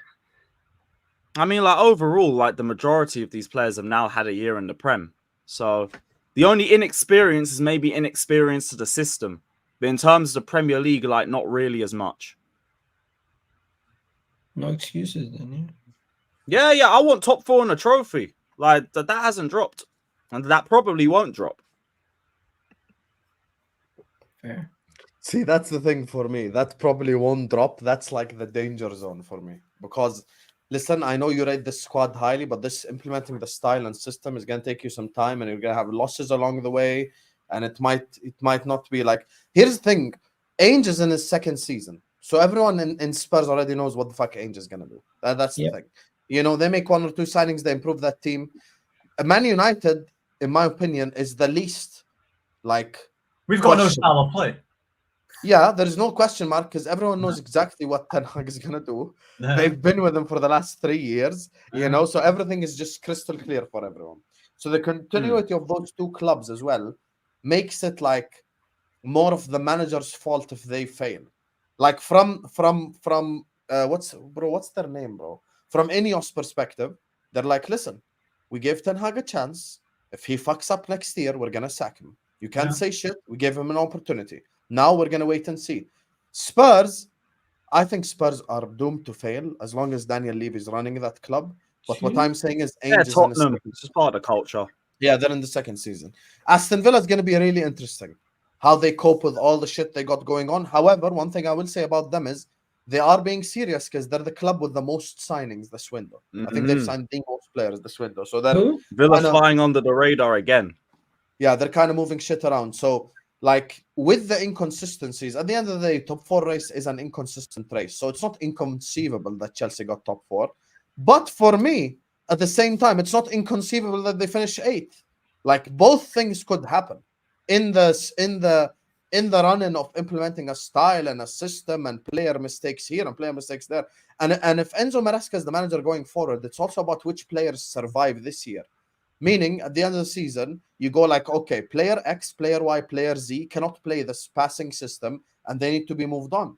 That's another thing. I feel like Maresca's already come to that conclusion already. Like, he doesn't like big squads, and like, if he doesn't think a player suits them, just not playing. Like the likes of Chilwell, the likes of Petrovic already. There's a couple of the others who've been left on the US tour, partly for loans and everything. But Maresca, like, that's less. What? He's probably trolling. Shout out Mo, he's probably trolling. I ain't saying title charge. Nah, title charge is mad. Willing though, God willing. That's mad. Talk about maybe progress. A Conference League title charge. Oh, that goes without saying. In my eyes, we've already won that trophy. Because again, I dare you get knocked out. I dare you. Like there comes a point where we gotta remember who the fuck we are, innit? We're Chelsea. It's a Conference League. Like, please, don't disrespect. You want to know something, Lewis? The quality of the players you have are not Chelsea. For what you, the Chelsea that I grew up watching and you grew up watching. Of course, but they're meant to be at that level in a year or two's time, and they're meant to progress this season. So, So the bare minimum you can do is start getting that winning feeling next season. Learn what it's like to win a trophy and go win the Conference League. It is an open goal. Just don't give it to Sterling and you're good. You know, your transfer strategy. Your transfer strategy is get really better at long. 1v1s, isn't it? Say that again, Egal. Judging Chelsea right now based on your transfers is really tough because you guys are literally looking at 4 years plans. It's crazy. It's very unlike you. Charlie, man. So wait, say that one more time, bro. Sorry, I was reading the chat. Nah, I was just saying your transfer strategy seems like you guys are looking so far down the line that it's tough to even judge you guys fully right now. Because say if a bunch of your guys become ballers in a couple of years, everyone's gonna be like, "Yo, I didn't see it coming." But if they play back, if they don't end up becoming good, everyone's gonna say, "What the hell? Never do this type of thing." So the majority of it all is speculation, which is why I refuse to listen to all the scaremongering going around our football club. I understand our targets. I understand what progression should be for next season, and that's what I demand. I demand top 4 in a trophy next season, and then if you get that, you should be building on that and making a team that can contend for the title the season afterwards. That to me is what our process is, and that to me is what progress should be. So the aim now is to get top 4 in a trophy, which again, you don't need to be consistent to get top 4. You do realize your ownership is moving a lot slower than just looking at. I don't think this team, the way it's currently constructed, is prepared to make those kind of leaps. It's because they're relying on the players to progress and to make the leaps themselves. Yeah, some of them don't look like they're making those jumps right now. Hey, time will tell. There you go, prove that. This season, I've said so many times on my channel this season, no one can run, no one can hide. Everything, the truth comes out in terms of the players and their level, Maresca, Clear Lake, their decisions over the last 3 years, all of that. Everything comes out in the open this season because there's no more excuses. So, why should I be fucking worried over one game against Celtic? I'm going to just wait for the league to start. All my answers will be answered in front of my eyes. Just don't need to do the whole scaremongering. Oh, we're getting relegated because we lost to Celtic, man. Half our fan base is feminine as fuck. Or they're just wishing Chelsea to fail, or they're still crying over Poch being sacked, or Mount, or they need Havertz, to move or on any of from- these crap agendas. They need to move on from like Pochettino. I can't lie. They need to move on. They've been like, Bro, tell that to half this fan base. Like, we concede 1 goal, so we should have kept Poch. Poch beat Wrexham and all this crap. He's stagnated. Poch out, my It's club. like, you deserve this, Lewis. You asked for this. You're the one that got Poch sacked. You can hold everything that happens this season. Okay, cool. I wait if we have a good season. If we have a good season, I promise you I won't get any apologies. Everyone will go into hiding. But there'll be man out there hoping Chelsea don't win so it suits their narratives. For me, it's just 2 pre-season games. I am not getting over the top over that. I refuse. How long before Can't lie, that's the same thing that happened with me and Mo Salah this year. And low-key, the people didn't apologize. He is right. But as no soon one's as, ever going to apologize. They won't apologize. They just go into hiding and just wait for one bad run of form and be like, I'll be honest with you, you can can give up on that right there. You're never going to get apology, ever. It's never Yeah, no, that's calm. That's why if we have a good season, I'm going to be the most unbearable motherfucker on this entire If fucking you win league. the league, you're not going to get an apology. I'll go that far. If I win the league, that's fine because all the shit I'm going to drop if that happens. Because don't give me a league title. But that's not happening. I wish. That is like my furthest dream. Right now, just give me top 4 in the Conference League and, God willing, a domestic. Anyway, let me just losing at Wembley for fucking once. This Chelsea team is still very messy. We'll see eventually what happens with them. Let me just read these super chats before we move on to the Liverpool section, then we wrap up. Egal, when can we also call Calafiori a prop? Quick question from Blazu. You're funny, bro. You're funny, bro. Is not a timeline. Can we get the timeline, Egal? Respect the guy spent $2.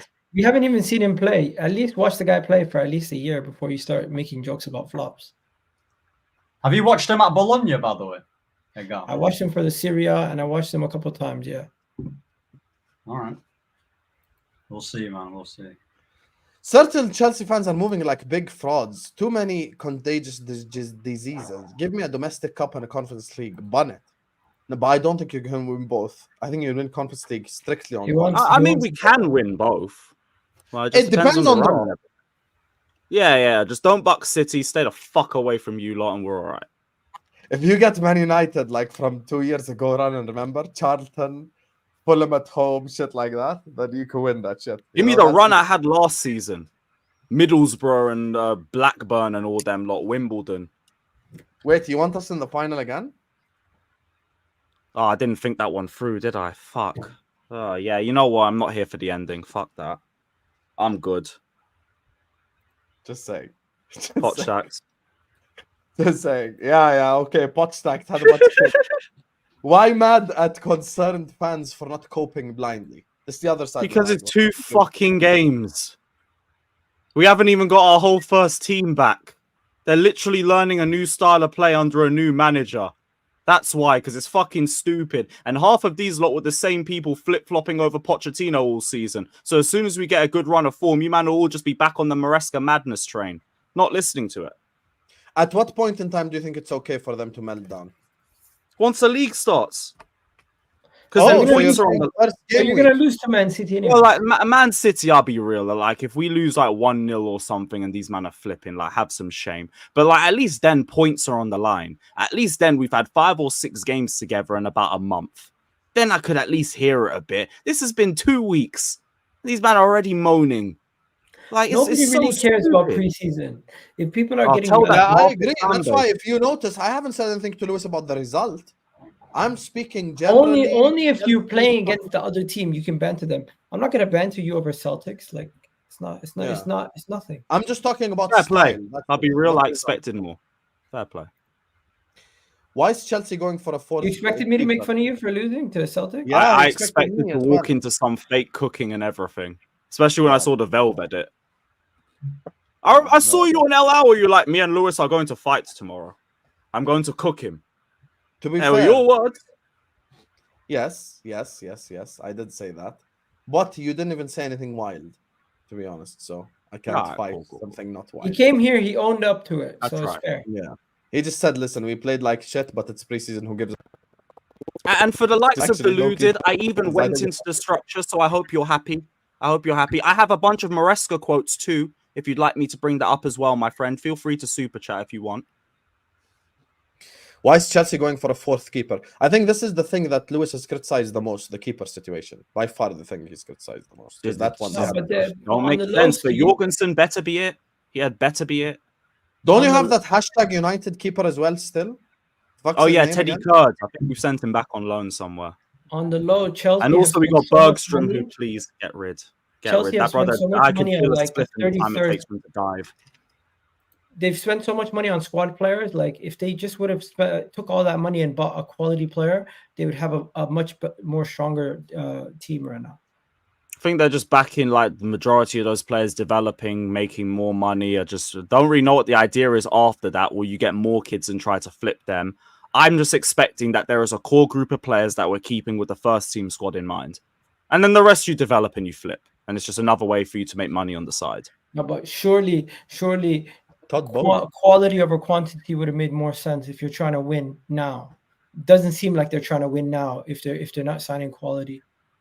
And I they mean, just winning sign now would quantity. make more sense if you're like building on a team, but we've had to rip the whole team apart and start again, innit? Fair. So you're Which is saying why, like, what- again, my biggest problem, goalkeeping, managerial identification, and we'll see on the left wing. once your team gets better, they cannot keep this approach going. They then have to start finding like gems. I do think being in the UCL would make a bit of difference. Like in terms of wages, the whole wage structure Stop goes up. referring because to a the lot of Conference players are on League as the incentivized UCL, contracts. you shameless fraud. I don't think you're going to be in the Champions League next year either.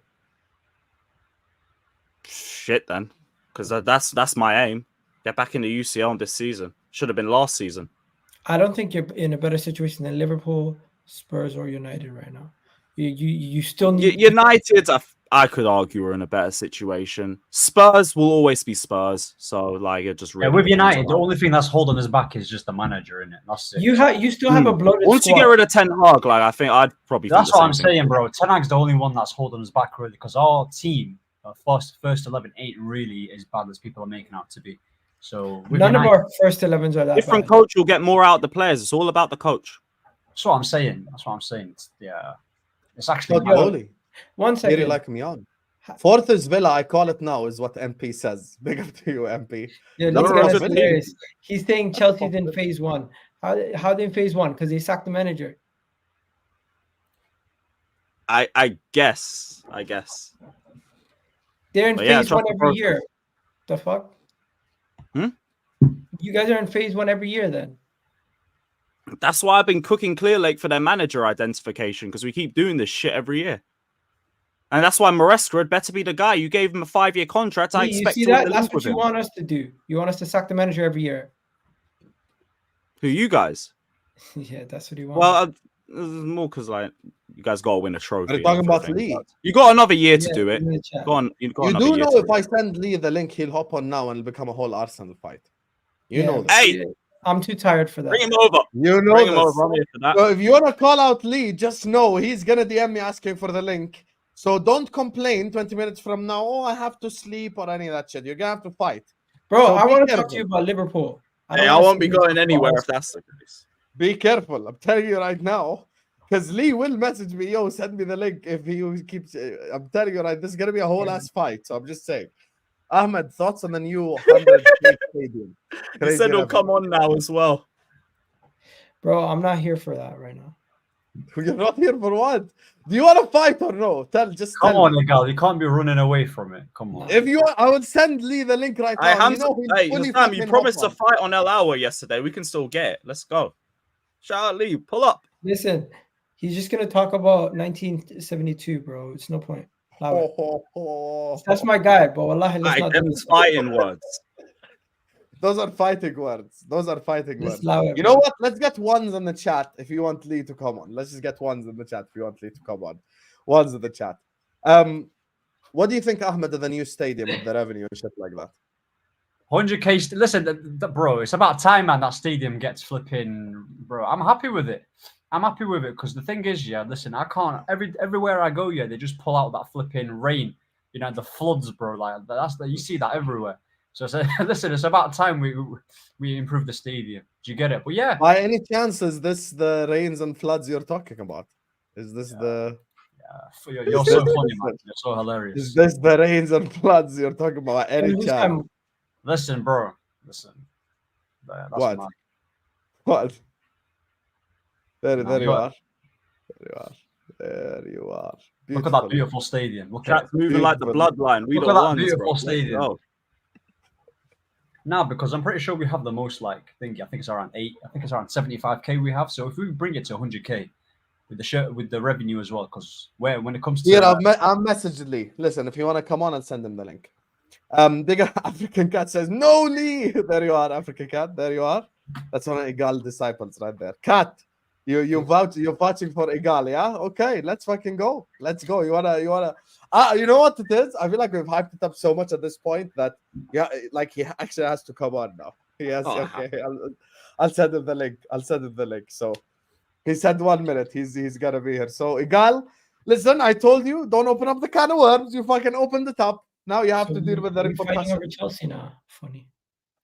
Listen, I had Arnie slot on the thumbnail. I was ready to talk Liverpool. No problem. You want to talk about us not making signings, all that shit? I have no issue. I was gonna say, what are we gonna talk but about? apparently you guys are in phase one. Says LFC no signings. No, we're definitely not in phase one. Fuck that. If we don't challenge, I want that guy gone, bro. Like all this. Wait, so if Slot don't challenge, you want him gone, yeah? Of course. Salah, Van Dijk, Trent, Alisson, McAllister, Konate. What do you think we're gonna like, bro? We have world-class players on the team. We have World Cup winners in this team. We have players of. Now you lot have a good team, of course, but I'm just saying, like, you lot have a good team, but I don't know. Slot can potentially be good, yeah, but the Klopp effect is going to be heavy, bro. I'm telling you, the Klopp effect. When he goes, I mean, he's gone now, but I don't know, man. I don't know. Here's the thing: the effect would have been heavy if we kind of sold like a shitload of players or shit like that. I understand that, but the fact that all the best players are staying. But they all getting older, though, innit? Like, they all getting older. Lewis probably knows this the most, okay, because of the Back Again podcast. But every week I was asked whether Mo Salah's gonna leave, this guy's gonna leave, that guy's gonna leave. The fact that they're all staying is the reason why I'm confident.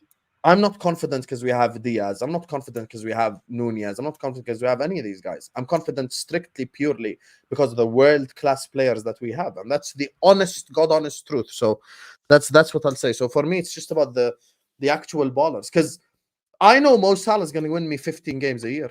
I know Alisson's going to win me 15 points a year. I know Alisson's going to win me 15 points a year. You know, Trent might win me a game, you know, with a pass, with a cross, even with a shot like he did against Newcastle. Van Dijk with a tackle, with a clearance. So when you have world-class players, they're reliable. I'll give you an example. As shit as Moyes was post-Ferguson, you still finished top 4. Doesn't that tell you that, like, okay, because you had Ferdinand at the time and had all those players? Yeah, they finished 4th, they didn't finished they? 7th, bro. 7th. We finished 7th under Moyes. That was. You're thinking of Van Gaal.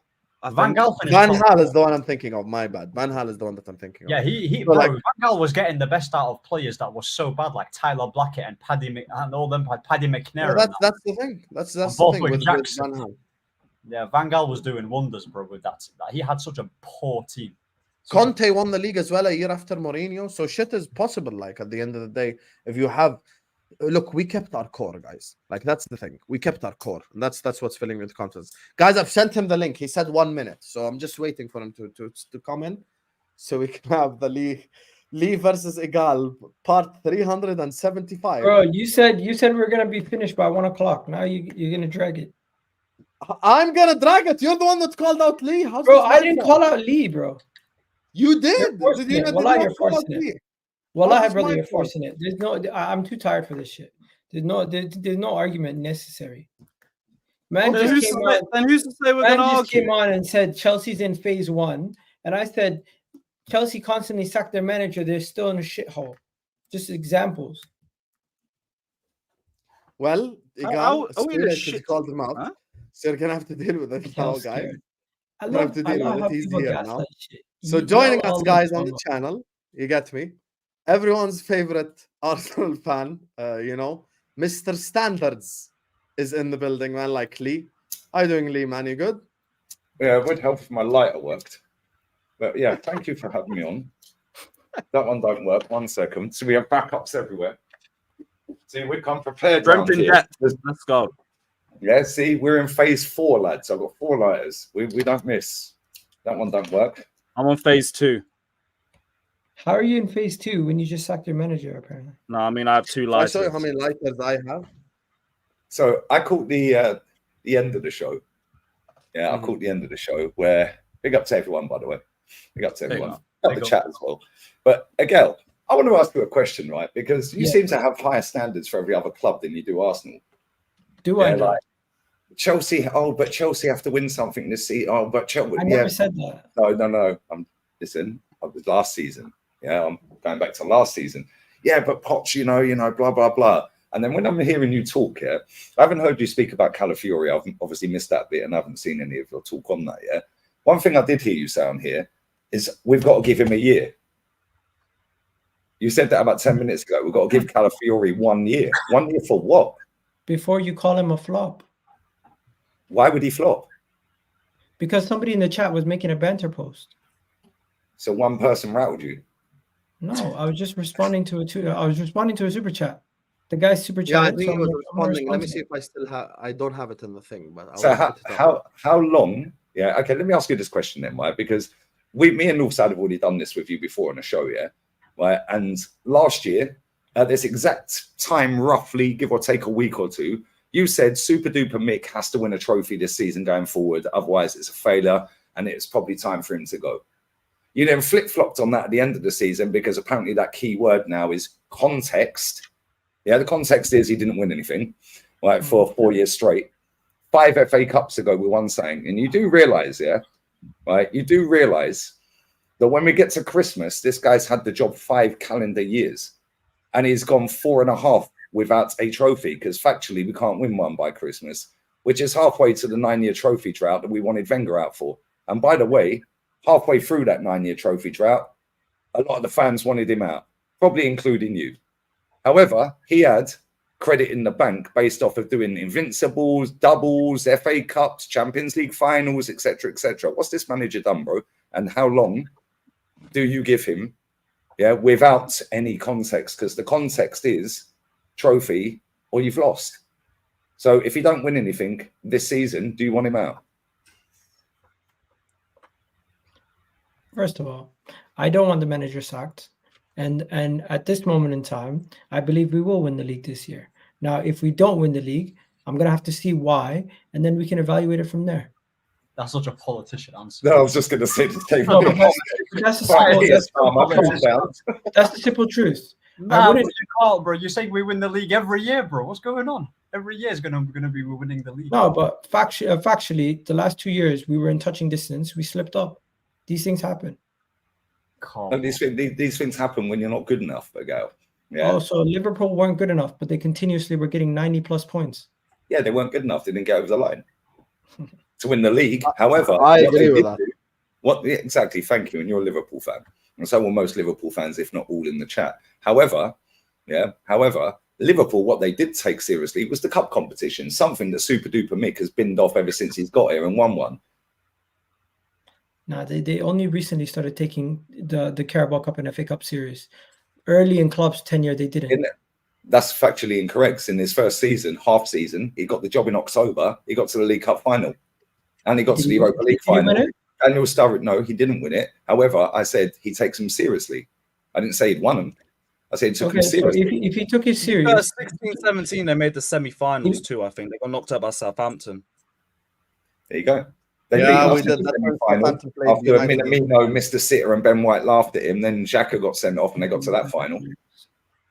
listen, if he took it serious, you tell me why he didn't win a single domestic cup until like 2 years ago.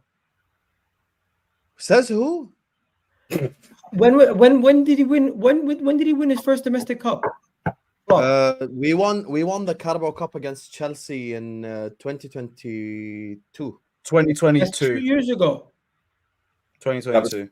Was it 21, 22? How many years? 7 years, right? 22, 23 season. It would have been 21. There for 7 years, right? Yeah, 21, 22, you won the league in FA Yeah, Cup. 21, 22. One So second. that's 3 seasons ago. 3 One second. seasons ago. 1 second. Lee, you always talk about trophies. 21, 22, we won you don't care I'll tell you about challenges. trophies because you want to ask One about second, trophies. one second. You're always specifically speaking about trophies. You don't Egal, care I'll tell you about exactly what Klopp right? won. So- 18-19, we won the Champions League. 19-20, we won the Premier League. 2020, 2021, we won nothing. 21-22, we won the FA Cup and the Carabao Cup. Year after, we won nothing. This year, we won a Carabao Cup. Okay, so basically, he only started taking the League Cup and the FA Cup series in 2021. Not at all, because he got further than us probably every year. We got to the League How Cup does that final matter? in 17, 18. 1 second. So for Arsenal, if we get far in a competition and we don't win it, you get mad. But when other teams get far, you want to count it towards their achievements. When was the last time this manager took these cups seriously? When? Because in the last 3 years, I think, in fact, since he's won the FA Cup, I don't think he's got past the fourth round. I think he did fourth round, third round, fourth round, third round. I think there was one time you guys got knocked out by Liverpool in the semi-final, I think, at the Carabao Cup. Am I correct? League Cup, yep. Yeah, but I think that's the only one. Yeah, Listen, that's the only one. I don't have He an got knocked out by encyclopedia. Brighton in the third round. He's got knocked out by West Ham in the third round. I don't have an encyclopedia memory of every single time Liverpool played, but you cannot tell me a manager who had arguably one of the best teams in the world that was competing for the league and the Champions League on a regular basis. There was only competing for the league and the Champions League for a regular basis in Liverpool. I'm talking about only started winning domestic cups in 2021 when they went for the quad. Up until that point, they never took the domestic cup serious, bro. Well, that's fact. That's not the case. How is that not actually correct? When he first got the job, right, he got to the League Cup final against Sevilla. Unai Emery was the manager. He had the job in October. He got straight to the final. I'm not saying he won it, but he took it seriously, didn't he? That's the point. And Daniel Sturridge scored a banger outside of the boot. Yeah, and I remember watching that game. Yeah, I remember watching that goal. That goal was like a Wobies goal against Chelsea. Nobody ever really remembered. Moreno disaster class. 1 second. So Arteta won the FA Cup his first time around. Arteta won his FA. Arteta actually won a trophy his first season at Arsenal. Yeah, his first 6 months. After that, you had to realize that we literally shifted out the whole squad and we were rebuilding. By design. The team was not good enough. Yes, by design. Well, Then we hold on. started. Let me cut you one second. Go on. Because you said it weren't good enough. Weren't good enough for what? Because it just won the FA Cup. We just won the FA Cup, but we were not good enough. The season before that, we got to the Europa League final. And we had 72, because you GA fans, 72 GA from our two strikers, Lacazette and Aubameyang. Aubameyang scored a hat-trick in the Mestalla, by the way, in Valencia. We slapped them, excuse me, I think we slapped them 7-2 or 7-3 on aggregate. Okay, Lee, we lost in the final. Semantics. What is your main No, argument? it's not semantics, it's facts. No. Just explain to me, what is your main point that you're trying to get across right now? Well, I asked you about 10 minutes ago and you started waffling. Yeah. Fact is, when Klopp gained, right, because this is the thing, right? Let's go back to when Arteta got the job. Oh, but it took Klopp 4 years. It took Klopp 4 years to do what? Because he got in the Champions League in his first full season after getting to 2 finals he lost in his half season or 2/3 season. In his first full season, he qualified for Champions League. The following 2 seasons after that, he got straight to the finals. So he qualified and then got back-to-back finals. Yeah, Super Duper Mick, by the way, at that point, had won a cup in that length of time and bottled top 4 every season until a couple of seasons ago. Then he's been in 2 title races, not bothered to take the cup seriously, losing to Brighton, losing to West Ham, losing to Liverpool, losing to, who else did we lose to? Who else did we lose to in the cup? Southampton. Like, we've lost to so many, since he's won that FA Cup, it's either third round, fourth round in the FA Cup, or it's fourth round, third round, third round, ever since he's won that FA Cup. Why? Who's to say we had the squad depth to win all these other to compete on all fronts? Okay, well, hold on. Well, that's down to the manager. Because he shipped out. But in the same breath, you don't rate the squad in the first place. Oh, hold on. No, I don't rate a lot of the players that are here now. Yeah, but then however, some of the players that were here at the time. That doesn't make sense, though. You're demanding domestic doubles and league titles from players you don't even rate. No, because this is where you're not listening. So surely the manager's doing something right. I rated Aubameyang, right? Yeah, but he's not good enough. Okay, hold on. He's not good enough. Deemed not good enough because he was a toxic presence in the dressing room. Our now new CEO sat on that All for Nothing program with Edu. Edu sat there and said, well, he's over 30 now, so we can't get any money for him. Richard Garlick, who wasn't our CEO at the time, he was head of football operations at the time, he's now been promoted because it's job for the boys at Arsenal, agreed with him. We ripped his contract up, gave him to Barca for free. They sold him to Chelsea for 12 mil. They got rid of him and sold him to Marseille. Yeah. And then off of the back of that, they've now flogged him to Al-Shabaab, I think it is. So and he bagged like 34 goals and assists for Marseille. 30 goals last season, in 50 games, right? Top goal scorer in the Europa League. Hold on 1 second. Hold on.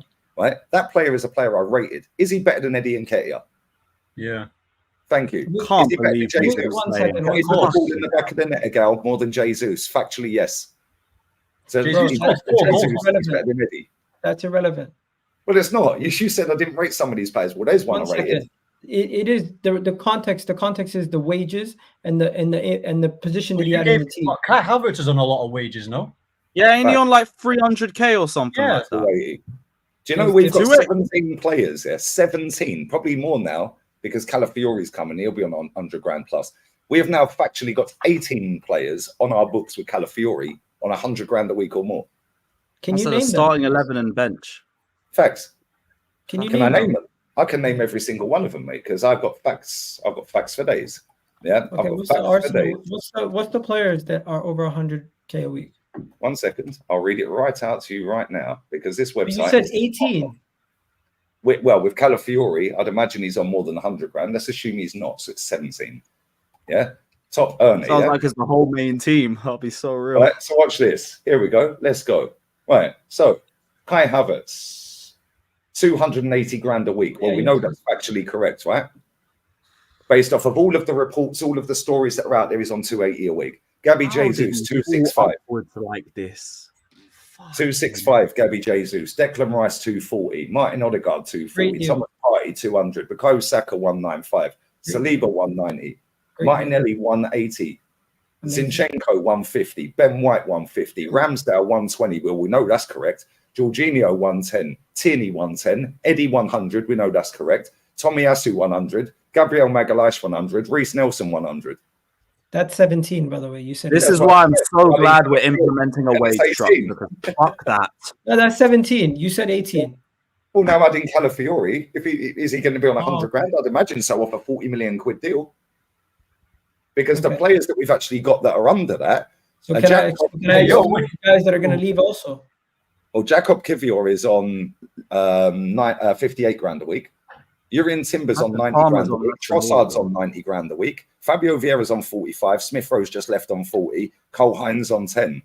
Yeah, by the way, Sam Bilikonga was on 30 and Nuno Tavares was on 50. Yeah. So you're talking about wage bill. Yeah, you're talking about all of this and that. And how with much wage- was Aubameyang on? 350. So why would we keep that? Well, because he can score goals. Why would you keep He's won us somebody? an FA Cup. Why would you keep somebody? Why would you keep somebody who got into an argument with the manager? Why would How you do you keep know somebody that? who was the club captain that was stripped of their job and that was also not scoring goals? He was paid to score goals. At the end of his time, he was not scoring goals. He was the highest paid player, and getting rid of a player like that shows that you are not playing around. You're taking this serious, and anyone is expendable. It's showing the ruthlessness that you ask for. And in my opinion, sitting here right now and talking about Aubameyang when our team is 10 times better without him, and we've been better without It's him, not, is it? Because the last time, Barcelona, hold on. because No, let's Barcelona go with and other factual teams got information. It's not transfers, 10 times better. it's not our Egal. business. It's not 10 times better at all, is it? Yeah, because Bro, once when you Aubameyang was rid at this yourself, football club, hold on. once you rid yourself of a player and you go from 8th to friggin' title challenging in 2 years, it is 10 times better. Well, it's not, is it? Because when Aubameyang was here, he actually won a cup, yeah, with Arsenal, yeah, Oh my which God, is the aim of the yeah. game, to win a trophy. Since he's So left, did Aubameyang win us a Arteta- cup or did Arteta? Because clearly Hold when on. Arteta, Yeah, Arteta and I was the gave manager him then. right. The watch alongs on my channel, mate. Feel free to watch it. Yeah, I did a cup final watch along that day. However, it's not factually correct that we've got better since he's left. The problem with people like you, Oh respectfully, my God, are you yeah, serious? Are you seriously saying we haven't been a better team since 2022? since he's left, we ain't won anything, mate. We have categorically head over heels been better defensively, offensively, our midfield, our Okay, organization. what a trophy! Points What a that we trophy! get per game, What's a points tallies trophy? throughout the season, league position, everything that we in every single category you can look at, we've gotten better. What season did Aubameyang leave? 21, 21, 20, 22. 2021, 21, 21, 22 22. It was 21, mid-season. 22, yeah. in January. 21, 22, yeah. He Yeah, scored yeah. 4 league goals. He scored 4 league goals. I've just brought it up, yeah. Right, he scored 4 league goals. He got 2 in the Europa League, but I'm assuming that was for Barca. Yeah, he got 3 in the EFL Cup. So he scored 7 goals in. He got a hat trick in that EFL because he played 1. Oh, but how can you say we haven't gotten better Okay, since that season? hold on, because I'm coming back to the question you asked me. Right. So you're saying he wasn't scoring goals. He played 14 Premier League games, equating to 1,040 minutes. Right. So that's not the full 90. However, he played 1 EFL Cup game and played 76 minutes and bagged a hattie. So he scored 7 goals, yeah, in 15 appearances. Tell me Eddie's record this season. Tell me the season gone. Tell me Jesus' record. That's irrelevant. Eddie and Nketiah didn't It's get not into a fight with irrelevant. the You're saying manager. he wasn't scoring He goals. wasn't when on he was 300. Well, but between the two of them, there are more than he is, by the way.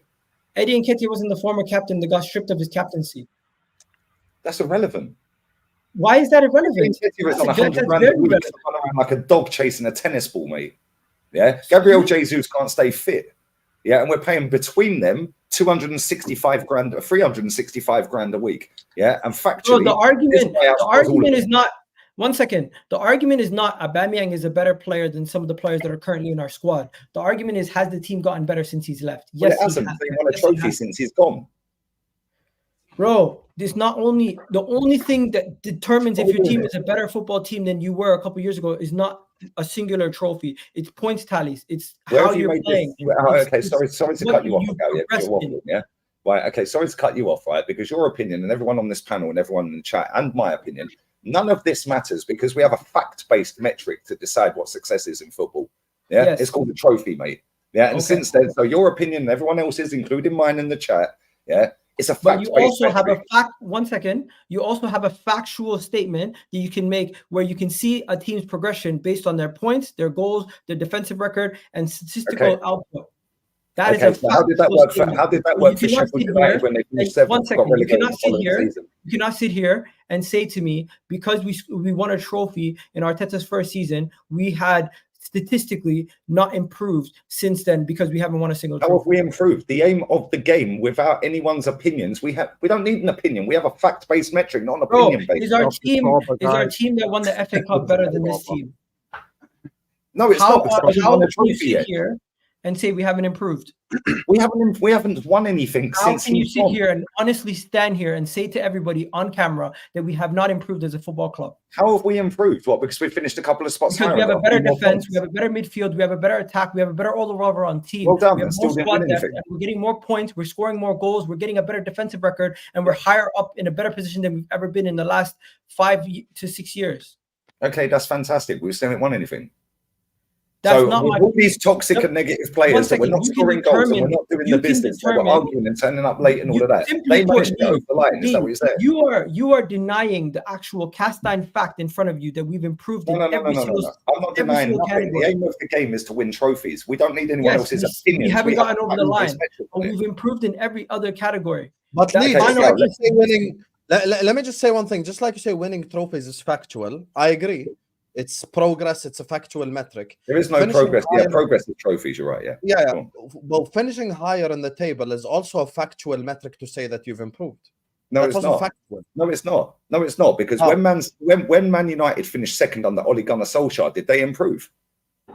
Because this is how I see it works. Yeah. The problem is you've got Sky Sports peddling out nonsense every day, making out everything dramatic to keep everyone invested until the final day of the season, to give the top 4, the top 6, oh, the relegation race, oh my God, they stayed up, oh my God, the great escape. Load of bollocks just to get their memberships, mate. That's all it is. The fact is there's one winner in the Premier League. That's the team that lifts the trophy. The rest of you have lost. That's it. Hence why they hand out the trophy to the team that wins.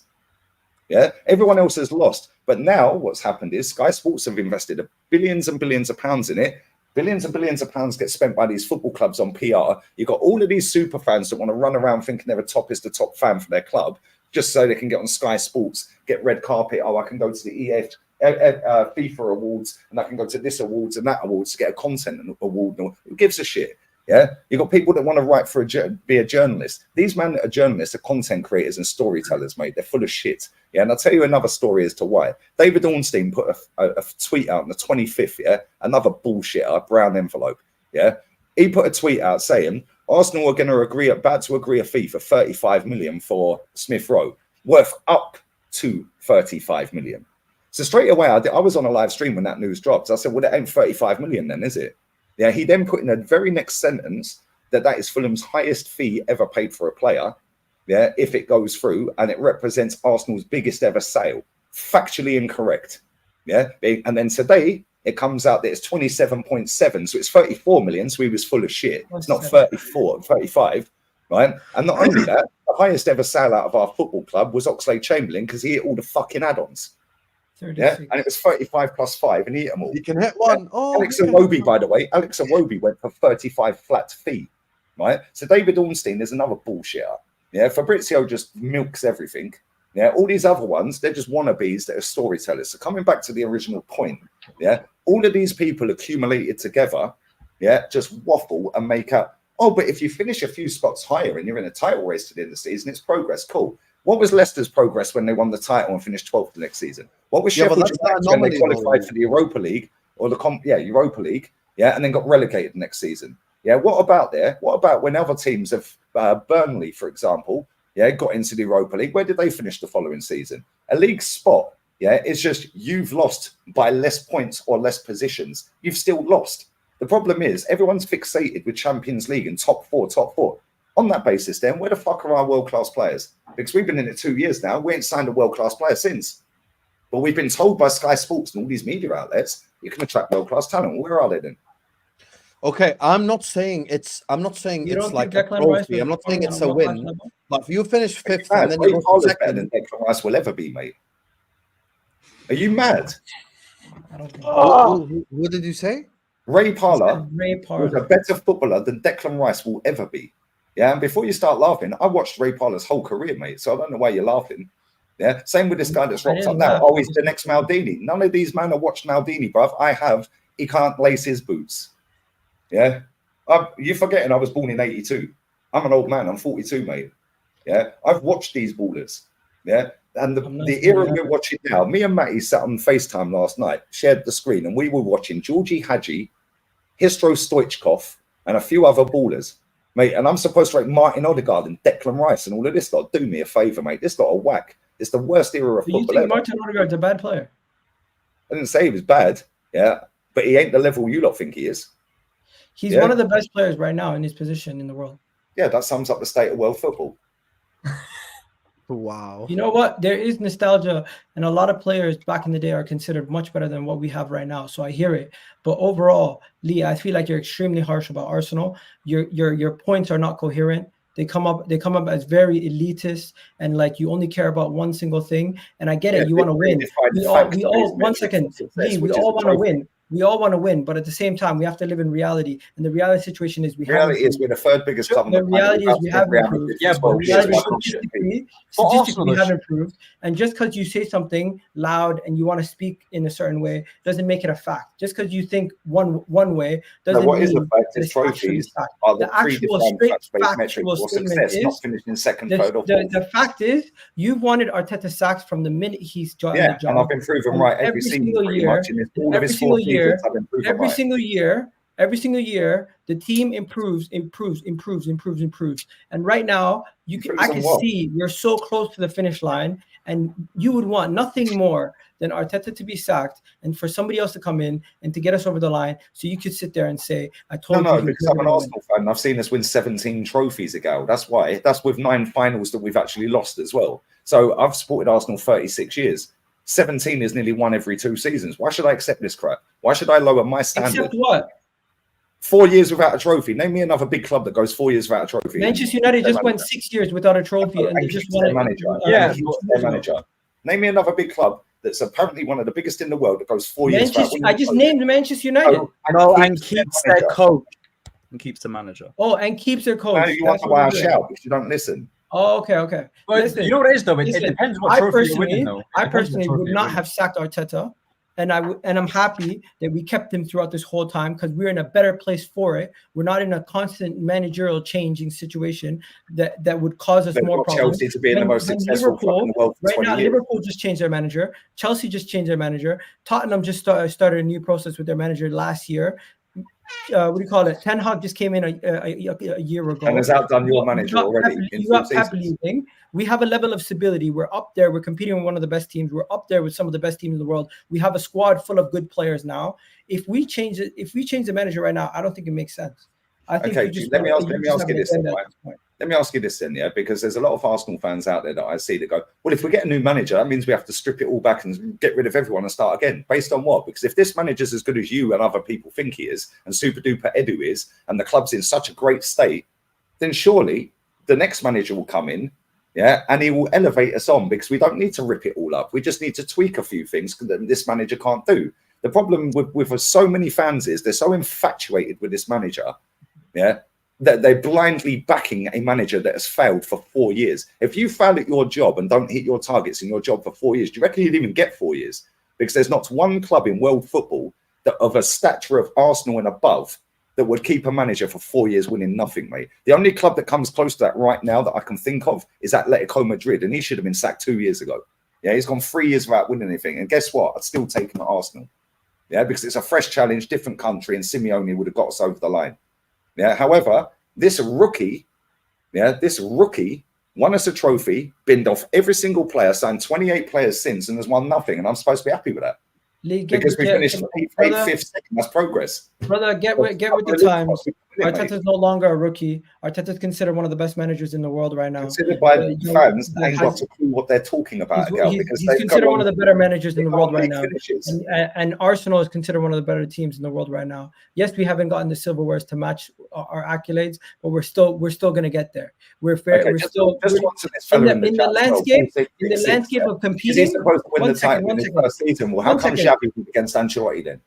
With a Barcelona team. This guy in the chat says, is he supposed to win the title in his first season? How comes Jose did? Jose factually had a younger squad and was a younger manager than this manager has ever managed or was when he got the job. Yeah, not only that, Arsene Wenger in 09 got us to a Champions League semi. Yes, he didn't win it, but the squad was younger than when we've he got came now. into Chelsea to this team. Jose's team, when he walked into that team, if I'm not mistaken, they were expected to beat the Invincibles the year before that. They were one of the they were one of the teams. They were one of the teams. I wouldn't say expected, but it was our target. They massively invested so much money in 2004. They were expected to be in the title hunt. Arsenal were in the utter mud, bro. Arsenal in the mud after just coming off an invincible season. What are you waffling about? Excuse me? Repeat talking about Arsenal when Arteta joined. Oh, Arsenal when Arteta joined. Comparing Arsenal to when Arteta joined. Hold on. Because again, another Chelsea is ridiculous. Another factually incorrect statement from a guy at Waffle. What's factually incorrect? That Arsenal were Roman not in the mud. didn't invest ridiculous in 2004. In the mud.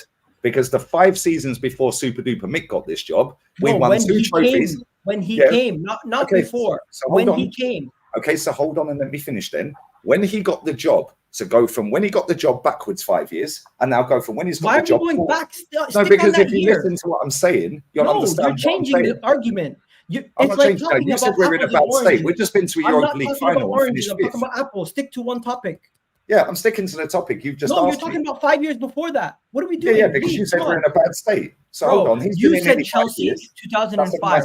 I said Arsenal 2000 and what? 18, 19 season? When did he come into Arsenal, Arteta? 19? 2020. 2019 December he got the job. Okay, so 19 when he came into Chelsea, Jose, how dare you compare that? I think that's disrespectful to Chelsea. Okay, so let's forget that then, because we were talking about when Lee, you see your points. You're making arguments that are not factually. Okay, so let me give you a factual. Let me give you factual then, because this manager's been in the job nearly 5 years. 5 years in December, he's been in the job. So, no, it's not irrelevant. It's in 5 years. Yeah, he has won and he's made us one of the best teams. Okay, you should credit him. You should applaud him. You should be thankful.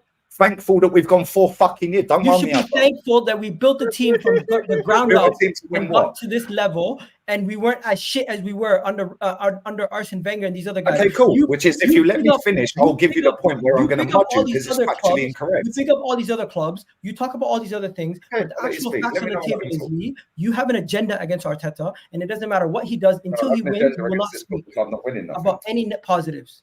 That's the fact. Okay. If he would have won the league last year, you would be sitting here today saying Super Mick Arteta making jokes, laughing and crying. That's the because fact. he completed the aim of the game. Your whole argument is win me a fucking trophy. And guess what? Which is the you aim of the game. cannot do that in July 30th. So wait until the end of the season. Wait until the end of the season, and when we deliver the goddamn trophy, and if he doesn't deliver the trophy come the end of the season, you can have the same old arguments. So I've got to judge in May again. So I've got to wait another year. That's now 5.5 years. Guess what? Yeah, you will, because you don't call the shots, bro. You don't call the shots. You're a fan. Neither do you. But what I do call is the facts. At least I can call it as it is. You're saying you ain't calling it as it is. Let me know when I can spit my facts. Incorrect statements and trying to paint it as a picture that's true. It's not true. Stop hating and just say it as it is. The man. Okay, I'm saying it as it is. So can I say it as it is now? And fixed it. And you're chatting shit. At Christmas, how long has this guy had the job for calendar years since Christmas coming? Is it 5 years? And you want to know something? Years. It's a yes or no answer. Because I deal in facts. You want facts? What is the point? Well, I'll get to the point. Don't cut me off and speed me up. Yeah, you're not my missus. You're not my mum. You're not my dad. No, yeah, even my missus gets told, shut up and let me land my point. And so did my parents. Yeah. So I'm trying to get to the context. Yeah, I'm getting to the context. But if you let me finish before cutting me off, then that'd be great. So in December, he would have had the job for 5 calendar years, right? That's a factual statement that I'm making, right? Yeah. Thank you. So we can now say 5 years under Super Duper Mick. He can't win a trophy by the time he's had the job 5 years from now till Christmas, right? Is that factually correct? Yeah. Cool. So now what we can do is based on what you said 3 minutes ago by saying we were in a mess when he got the job and you mentioned Arsene Wenger. Cool. So we can take that 5 years because he can't win a trophy by then. And we can go back the 5 years before that then. And that's a fair metric, right? Oh, yeah. So that's no. Yes or no. It's a yes or no. You want facts? I'm giving you facts. Cool. Well, in the 5 years before Super Duper Mick got this job, we won 2 FA Cups. We got to 4 finals and we got to 2 semi-finals. Yeah, because Unai Emery was in that period as well. How many has this manager got to? 1 final, 2 semi-finals. Tell me how the fuck we've progressed.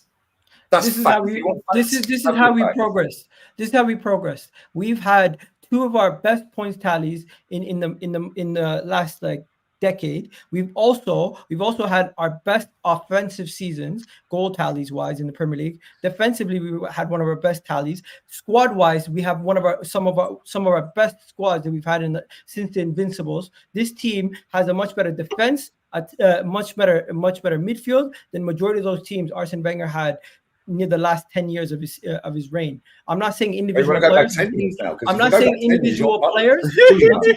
One second. I'm not saying individual players. I'm saying as a totality, as a team, this team is much better than the majority of those teams. Simply put, Lee, if you want to talk about trophies, if you want to talk about all these things, I hear you and I understand that. That's not falling on deaf ears. Understand that. But Yeah, I but feel you like wanted facts. The facts are trophies are the aim of the game, right? Brother, the thing Yes is, or no? you Yes are or no, denying. But what you're denying is that improvements can be happening without winning. Again, are trophies the aim of the game? 1 second, I'm too loud. Yes or no? Say it again. Are trophies the aim of the game? Yes, but you can also improve. So yes, no, there's no but. It's yes. It's either yes or no. Brother, you can improve your squad without winning major honors.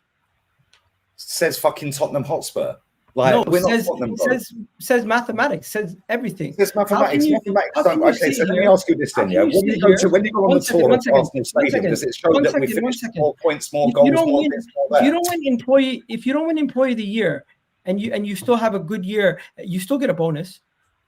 Okay, hold on 1 second. So you still improve from the year You're now before. comparing the elite level sport, yeah, to employee of the year. Are you mad? Brother, this is the elite level sport. has levels. The trophy, bruv. Yeah, anything else is failure. I think you're confused a little bit. No, how many players We've got a predefined I think metric you're confused. for We're having two success in different sport. arguments. It's called We're having two different arguments. trophies. When you compare Arsenal to Tottenham or Arsenal to G, let me ask you this thing, because this is the easiest way to put this. Lewis, you're on this channel. You're a Chelsea fan. Would you say How can you Chelsea are sit bigger here and than say Arsenal? Arsenal haven't improved? Yes. Okay, no. Lewis says Arsenal are bigger than Chelsea. Yeah. No. Chelsea. Sorry. Chelsea are bigger than Arsenal. Egal, do you think Arsenal are bigger than Chelsea? Respectfully, bro, I'm done, bro. Okay, And but you're yeah, going on the exactly, same because circle. I deal with facts and you wanted facts. Do you think Arsenal are bigger than Chelsea? Yeah. Do you think they're bigger than Chelsea? Arsenal, in my opinion, I think Arsenal are bigger than Chelsea. Club-wise. What do you base that on? Trophies. Trophies and We've won more trophies than them. But then Lewis's argument would be, well, we've won bigger trophies. Guess what? It all comes back to fucking trophies. It don't come back to points tallies and bottling titles, does it? Thank you. Brother, Mine's not even the 15 points second. deducted. It's because I can bring 1 trophies to the table. Arsenal. 1 can't. second. Lee, look, here's the thing where I'll back. Egal, let me say one thing. I'll back Egal on the argument. Let him go. I think we should. 1 second, ya habibi, Lewis, 1 second. Look, here's the thing. There's both sides are actually making logical arguments. I think Liverpool are bigger than Man United because of trophies. 100%. I don't give a fuck about fan base, marketing, all that shit. It's just about trophies. Who has the most trophies is the most successful, equal the biggest. I agree with that. I just don't think trophies is only the measuring stick of success / progression. And I think this is where I create a distinction, because progression is not always necessarily equal success by lifting a trophy. So if me, myself, tomorrow, if I become a Crystal Palace manager and we finish 5th, that will be considered progression and success in the eyes of the entirety of the world, because I've taken Crystal Palace to 5th place. So when I look at Arsenal, yes, it's not necessarily shown by success as in lifting a trophy at the end of it, other than the FA Cup that Arteta won. But going from 5th to 2nd, just like trophies is a factual based metric on like, okay, you're successful. And I'll tell you why it's not, because you start the season on 0 If we go to the table, 2nd is above 5th. Factually, yeah, guess what? We still both lost. Because one team got Lee's argument is literally win some damn trophies. That's the aim of the game, Lewis. And this is what most football fans cannot comprehend. Yeah, they can't get it in their heads. We don't need opinions on all of this. The thing is, Lewis doesn't even agree with you, because Lewis doesn't even agree with you, because he said last year they improved from the year before. Yeah, in terms of you league guys finish, improved, but you still didn't win anything, and you fumbled the cups. Even Chelsea improved last year. Yeah, in terms of league finish, but they didn't win. Yeah, we improved, and I wanted my manager out all season. Well, and I think it's the same with Ten Hag though. He won an FA Cup, and I still want him gone because his football was rubbish. No, but he regressed in the league. That's different. Yeah, but what I'm saying is he won me a trophy, but he's still not good enough. That's the point. Thank you.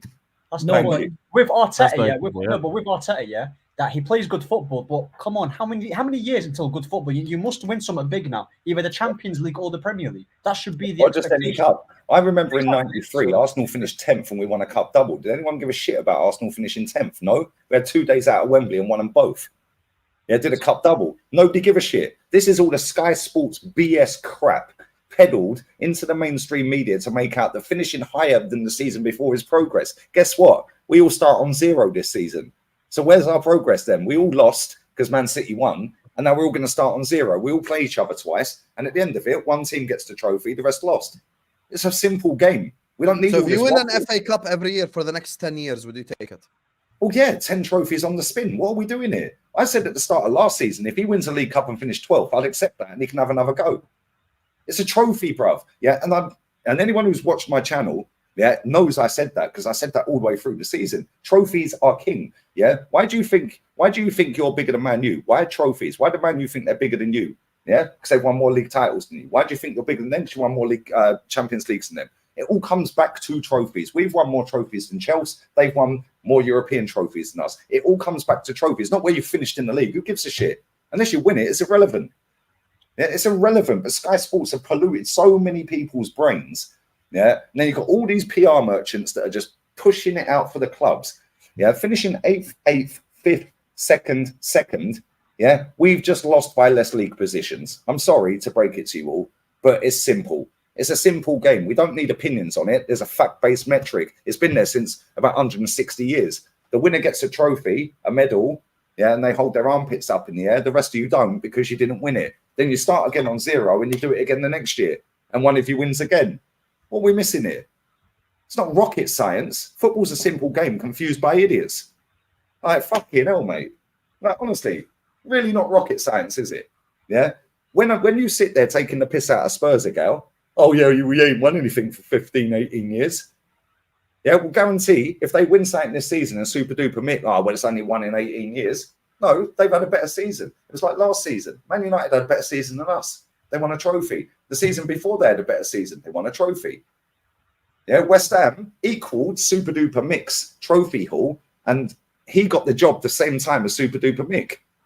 He got the same amount of trophies in the same amount of time, David Moyes. So he's equaled the success at the club. They both got one trophy. Next season with the Conference League. Let's go. Oh, you should take it seriously, though. You probably won't, but I think you should. We better not get knocked out. I'm cooking everything with a heartbeat if we even lose a game. FC going on. Madueke's got to be snap-hand the fuck out of his GNA this season. Open goals, left, right, centre. How are so many Arsenal fans sitting here happy, like all over the internet, not just the Egal, but we're halfway at Christmas. At Christmas, we are halfway to the 9-year trophy drought. Yeah, that Wenger did. And look how happy everybody is. We're halfway. I remember that halfway stage. And the fan base was divided. People were punching each other up in the stadiums. Arsene Wenger was there for how many years? And guess what he won? More than your manager will ever win in his fucking existence, bruv. He could live to 150. He will never surpass Arsene Wenger, ever in his career. Ever. Because he ain't good. He's going to surpass No, him. but you said he'd look how many years he'd been there. That's irrelevant. He was still 4.5 years without a trophy. And I've said this a billion times, and people still don't get it. When you get a job, I will give the manager 2 years. Yeah? Even though I'll tell you that manager ain't amounting to nothing like I did with Arteta. He then went and done the dues. Well done. You got 2 years. Well, what's he done since? Yeah? If Pep Guardiola, yeah, and I said this to you, Hussam, right, earlier in the season, I said if Klopp goes this season without a trophy, he should be sacked. Because that's now 2 without a trophy. The standards start dropping then, which is what is happening at Atleti. They should have sacked him at the end of the season before. He's now gone another season without a trophy, Simeone. Right? If Pep goes the next 2 seasons without a trophy, he should be sacked at the end of the second season because the standards have been set. And this is when you end up going 20 years without a title, 31 without one in Europe. Or 30 without one in Europe, 31 without a League Cup and 4 in general, because the standards start slipping. Chelsea have won a trophy more recently than Arsenal. You don't think Pep has enough credit in the bank? F your credit in the bank. 2 years without a trophy, sacked. Because the standards have dropped. Broke records, won 4 in a row, won trebles. Doesn't matter. 2 To be years. real, without- credit in the bank can come back to haunt you a lot. I saw that in my 2021 UCL winning team. Every forward got a free pass. Thank you. 2 I years think without a trophy is the standard. I think Ferguson himself went 2 years without a trophy, and I'm not talking about the start. I'm talking about when Fergie went. Yeah, Fergie went. No, he won the 2005 Yes, I'm not FA talking Cup. about the start. I'm not talking No, about we the won first 4 05. years. You're thinking the mid 2000s, right? We Yes, done them mid 05 on 2000s. pens. Yeah, but he won the 2005 FA Cup. They beat No, we done Arsenal, them I think, in 05. the FA We Cup done them final. 05. We No, done that them was 05. United. No, My they bad. didn't win anything for 2 years. I know No, for a fact. Carling they Cup, didn't. 06. They won the 06 No, Carling you Cup. won the Carling Cup in 06. No, 05. We beat you in 05. Arsenal, United beat Wigan in 06. They won like 03 4-0. or or 4, who something. was league champions? Man United won the FA Cup that season. They beat I Millwall. think Ferguson definitely went 03, 04, we went invincible. Yeah. 04, 05. And then he was Yeah, Celtic. Ferguson was still winning trophies in spite of all that. Yeah, but that's what I'm talking about, Lewis. That's But 2 I years. always say, if Ferguson you went go to 2 years 24. without a trophy, I don't care whether you got credit in the bank. The standards are up here. 2 years without nothing, I don't care who you are, sacked. Yeah, and yeah, you might take a drop. We'll sack him as well.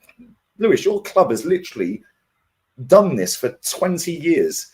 Yeah, under Roman, and they were the most successful club in the world. There was some heartbreaking managerial sackings. Mourinho, Conte, but it's like, Ancelotti. shit, you keep winning. Yeah, Ancelotti as well, man, got sacked in the tunnel. But you keep winning. Half time. Really works. We even brought in Benitez and everyone hated him and he still won something. Still won the Europa League. You brought in Sarri and he beat us in the Europa League final. But we've even sacked Van Gaal. Like, that's why with us, Yeah, you like sacked Maresca Van Gaal after an FA won Cup win. the Exactly. Conference League. That's what I'm saying. But people have got it in their head. Lee, you're saying you'd have sacked Ferguson in 04, 05. He told 2 you years he'd without sack trophy. Klopp. No, but he won the FA Cup that year in 03-04. 03, 04. 2 years He without beat a trophy. Millwall in 03-04 and in 2006 he won the Carling Cup. Brother, I'm gonna check this right now. I'm sure. Yeah, years check it. without a 03-04 trophy, they sack beat him. Millwall. I'm sure they did. If Pep goes 2 years without And a 06 trophy, he they should be beat sacked. Wigan. He should be sacked. Any manager gets 2 years at the start. Yeah. And if they don't win anything in that 2 years, you sack them.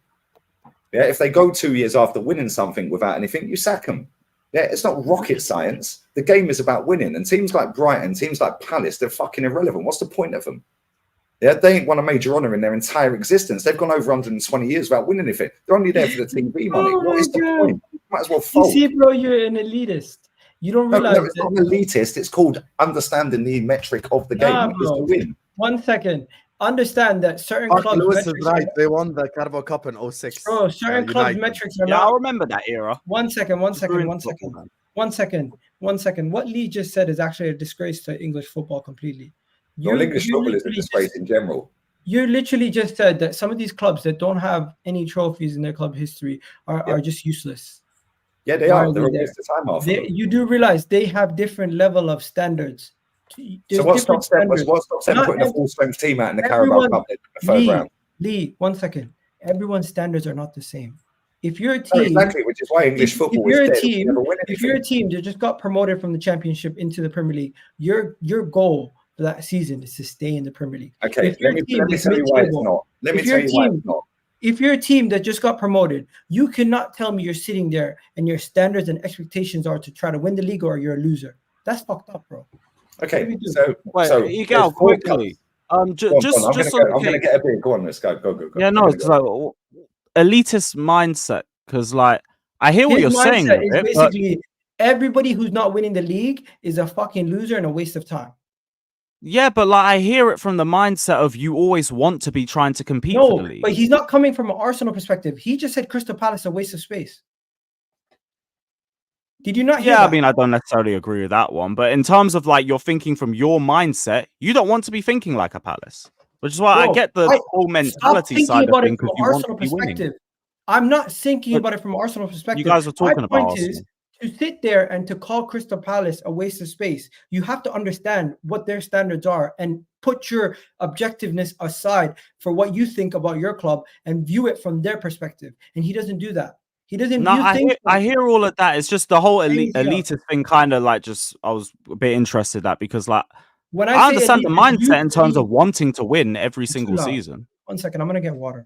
This is really Anyway, Ahmed and Lewis, you guys good? Guys, let's Yeah. get 500 likes.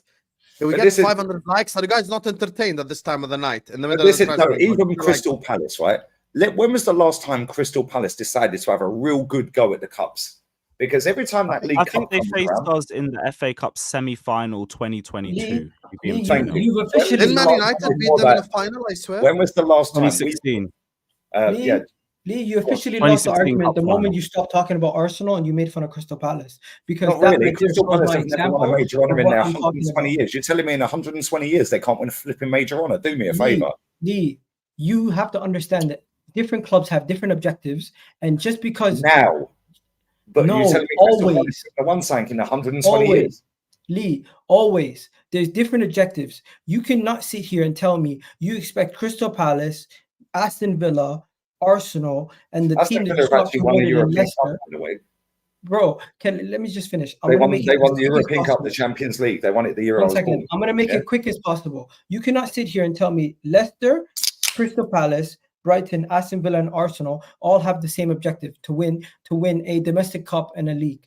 That's not factually correct. Yeah, I agree with the guy on that. When you say factually correct, what do you mean by that? Because single team, because Leicester's objectives from getting promoted would be to stay in the league. Exactly. Which is why this league's one of the worst leagues in world football, mate. A team that's mid-table, their projection to improve from there is to try to push into the top 8 or European place. A team that's in the European place, would try to stay in the European place or push up and try to get maybe top 4. Yeah, which is why, because you're conned by Sky Sports and this whole oh my God, what a love story, Luton Town. Oh, you go in, you're looking through their gardens as you're going in. What a load of bollocks. Yeah, I'll give you a perfect example of this. Luton Town earned more money last season than Girona have in the last 5. Yeah, how were they in a title race till March after getting promoted 2 seasons earlier? They got promoted, finished 10th. Hold on. They're in a different league. Yeah, thank you. No, stop. That's perfect. Stop. They got promoted. They finished 10th in their first season. The second full season, they were in a title race against 3 of the biggest clubs on the planet. Yeah, and they were in that title race till mid-March. Yeah, and then they capitulated. Their squad, they spent 13 million quid on that in 3 years. Luton Town earned more money, and their stadiums are pretty similar size, 12, 11, 13,000, right? Their stadiums are the same size. Guess what the difference is? Luton Town have got more revenue. Yeah, more revenue. Girona have now qualified for Champions League. Luton are fucked off with all the money for the balloon payments. Yeah, the parachute payments. This is the problem with English football. You are not rewarded for taking the cup seriously. Do you know who got to the Copa del Rey final? Bilbao and Mallorca. There's less than 1 million people live in Mallorca, mate. Yeah. So how did they get to the final? How did they get to the final? They knocked out Girona, by the way. They knocked out Sociedad. Yeah. And Bilbao got to the final. They only signed players from a pool of 2.3 million people, mate. Yeah, because they only signed people from the Basque region. There's no excuse for these Premier League clubs. Crystal Palace, yeah, have more money than all of these clubs I've just mentioned, by the way. Yeah, Crystal Palace have actually sold more. I see it today. Crystal Palace made more money off of transfer fees. West Ham have, so have Brighton, than Arsenal have in the last decade. What's the excuse for these Premier League clubs? And when you're talking about it's a different league, yeah, guess what? Spanish league's the best league, mate. Do you know why? Because every time in the last 26 or 27 finals they've got to, yeah, in European competition, they've won every single one of them. Yeah. And these teams get mugged off. Oh, it's a farmers league. Okay, cool. How did Betis win a trophy with Bellerin at right back then? Yeah. How did Bilbao keep getting to finals then? Yeah. How did Girona qualify for Champions League, but Luton can't? Because they're getting paid 5, 6, 7 times more money. Yeah, because it's done. Yeah, on we actually want to win. Whereas in the Premier League, we actually want the money and we're just happy to be here. Look at the Brighton owner, voted the best president of a football club in world football. They ain't won nothing for 122 years. Fucking, yeah, fair enough. He ain't been there for all of them, but he's been there for a good 12 of them, mate. They ain't won a major honour. Why? Why is it every time there's a Carabao Cup game, they all throw out their reserves? Because it's all about that, mate. Finish 2 spots higher, you get more money than doing a cup double in England. Yeah, this league is the worst league in world football with the best marketing. Yeah, it's a joke. It's an absolute disgrace. Okay, let's. I want to try to get to a middle ground before we just do the super chats and wrap it up. Egal, this season, once and for all. You got such a comment. Mikel Arteta doesn't win anything. What are you gonna say? This season. Forget all the past. Forget the last 5-6 years. He's not gonna get sacked now. No one's gonna. He's not gonna. You're not gonna wake up tomorrow and hear Arteta sacked anyway. That's a shame. This year, if you don't win one of the trophies, one of the honors, what would you think it's fair to say then you have to move on? I think people have already made up their mind, and it doesn't matter what I say. But personally, I would keep Arteta. Only way I would sack him. Only way I would sack him is if he completely falls off a cliff and we finish third or something like that. If he finishes third? Yeah. So if he finishes third, you'll sack him if you don't win a trophy? Yeah. Okay, what time is this stream? 2 minutes, 2 hours, 22 seconds. 2 hours, 22 minutes, thank you. On the 30th of July. Cool, I'll clip that when I'm done. If he finishes third, you'll sack him, yeah? Cool. Because you said last season, if you don't win a trophy, you'd sack him, and then made a load of excuses up. And I made a video on that. What about second? What about second? It depends. It depends how it happens. If it's a similar situation to last year and the context is the same, then we're going to have a conversation about it. But the only way I'm going to consider sacking Arteta is if there's a dramatic drop-off. I don't see any reason to change it up right now. So if Tottenham win a trophy this season or finish above Super Duper Mick, is that an excuse to sack him even if we win a trophy? Why are we being delusional now and making up points that are not? No, listen, I'm just giving you a no. So it's not logical to say. Just say it. It's not logical. So it's not logical. 1 second. So it's not logical to say Arsenal's going to win the what do you call it, the treble this season, but you're all of a sudden going to say Tottenham. We're going to win a league based on the last 20 years, mate.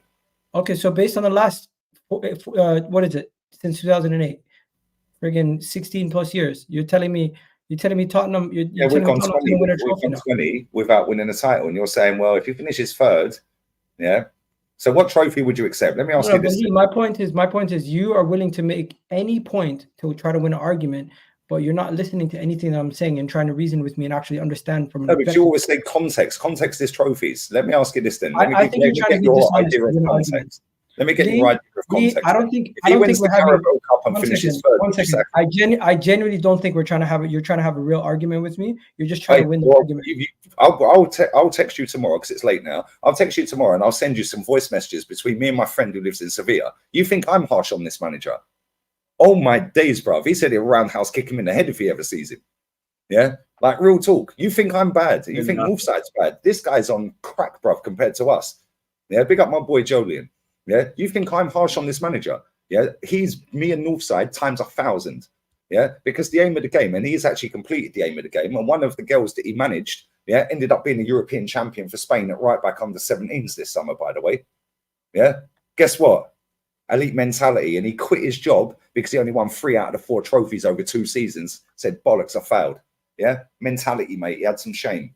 Yeah, he completed 3. He done the back-to-back league and he done the cup in the first 2. He did a double. He didn't complete the double the next season. He done the league and he quit. He said it failed. Hatafe under 18s boys team asked him to be their manager. Yeah, and he said no. Yeah. Am I lying? People in the chat that watch me every day will know this is true because I've had him on the phone, mate. Yeah, and he didn't want to come, Joe, tell him. Tell him. Yeah, so let me ask you this, because you said if he finishes third, you'd sack him. If he wins the Carabao Cup and finishes third, would you sack him? 1 second. What's the big mentality about someone being a quitter and not backing themselves? What do you mean? Sorry, your friend sounds like a loser. Because we have your friend sounds like a loser. No personal shots. Like a loser. He's won 2 trophies more than Super. The person who doesn't back themselves and quits on and doesn't even want to take the job because they failed once sounds like a loser, and it sounds like they don't back themselves. And do you know how far Hatafe is? Do you know how far that is from Sevilla? Individual who's a quitter and has a weak mentality. You talk about mentality, that is the definition of a weak mentality, and that person is a weak person, and they have a weak spine. Genuinely, I don't know what kind of person quits their job and says, "I never want to work in this field ever again." He never said that. When did I say that? When did I say that? He just didn't want to move to the other side of Madrid when he's settled and bought a gap in Sevilla, bruv. Which is about you try to paint it as this amazing mentality. That's a loser. But it is an amazing mentality. And they begged him to come back and they offered him 3 times more than any other manager in this league. Yeah. And he said, no, I failed at the aim of the game. Yeah. He wanted to do back-to-back doubles. They'd never won a trophy in their history, this girl's team.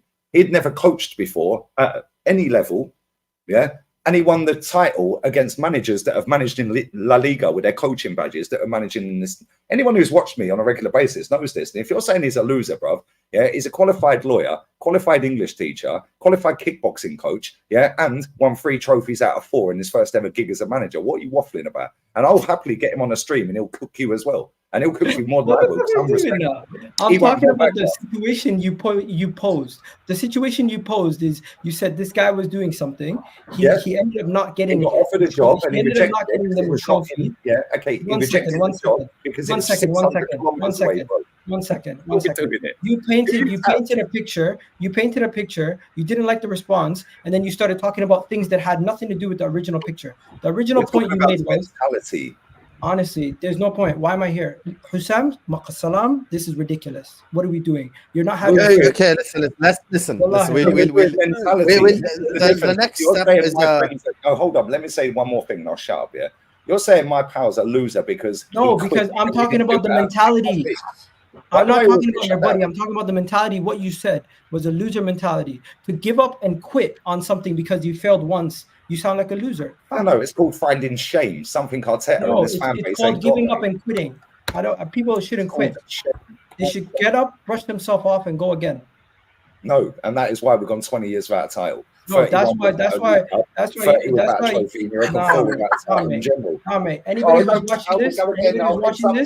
Anybody who's watching this, if you struggle in something and you're not getting it done the first time, keep going. Don't give up. Yeah, okay. It's like the person that goes on X Factor, and everyone tells them, "Oh, you can smash it," and Simon Cowell's pissing his pants. Yeah, how about find shame?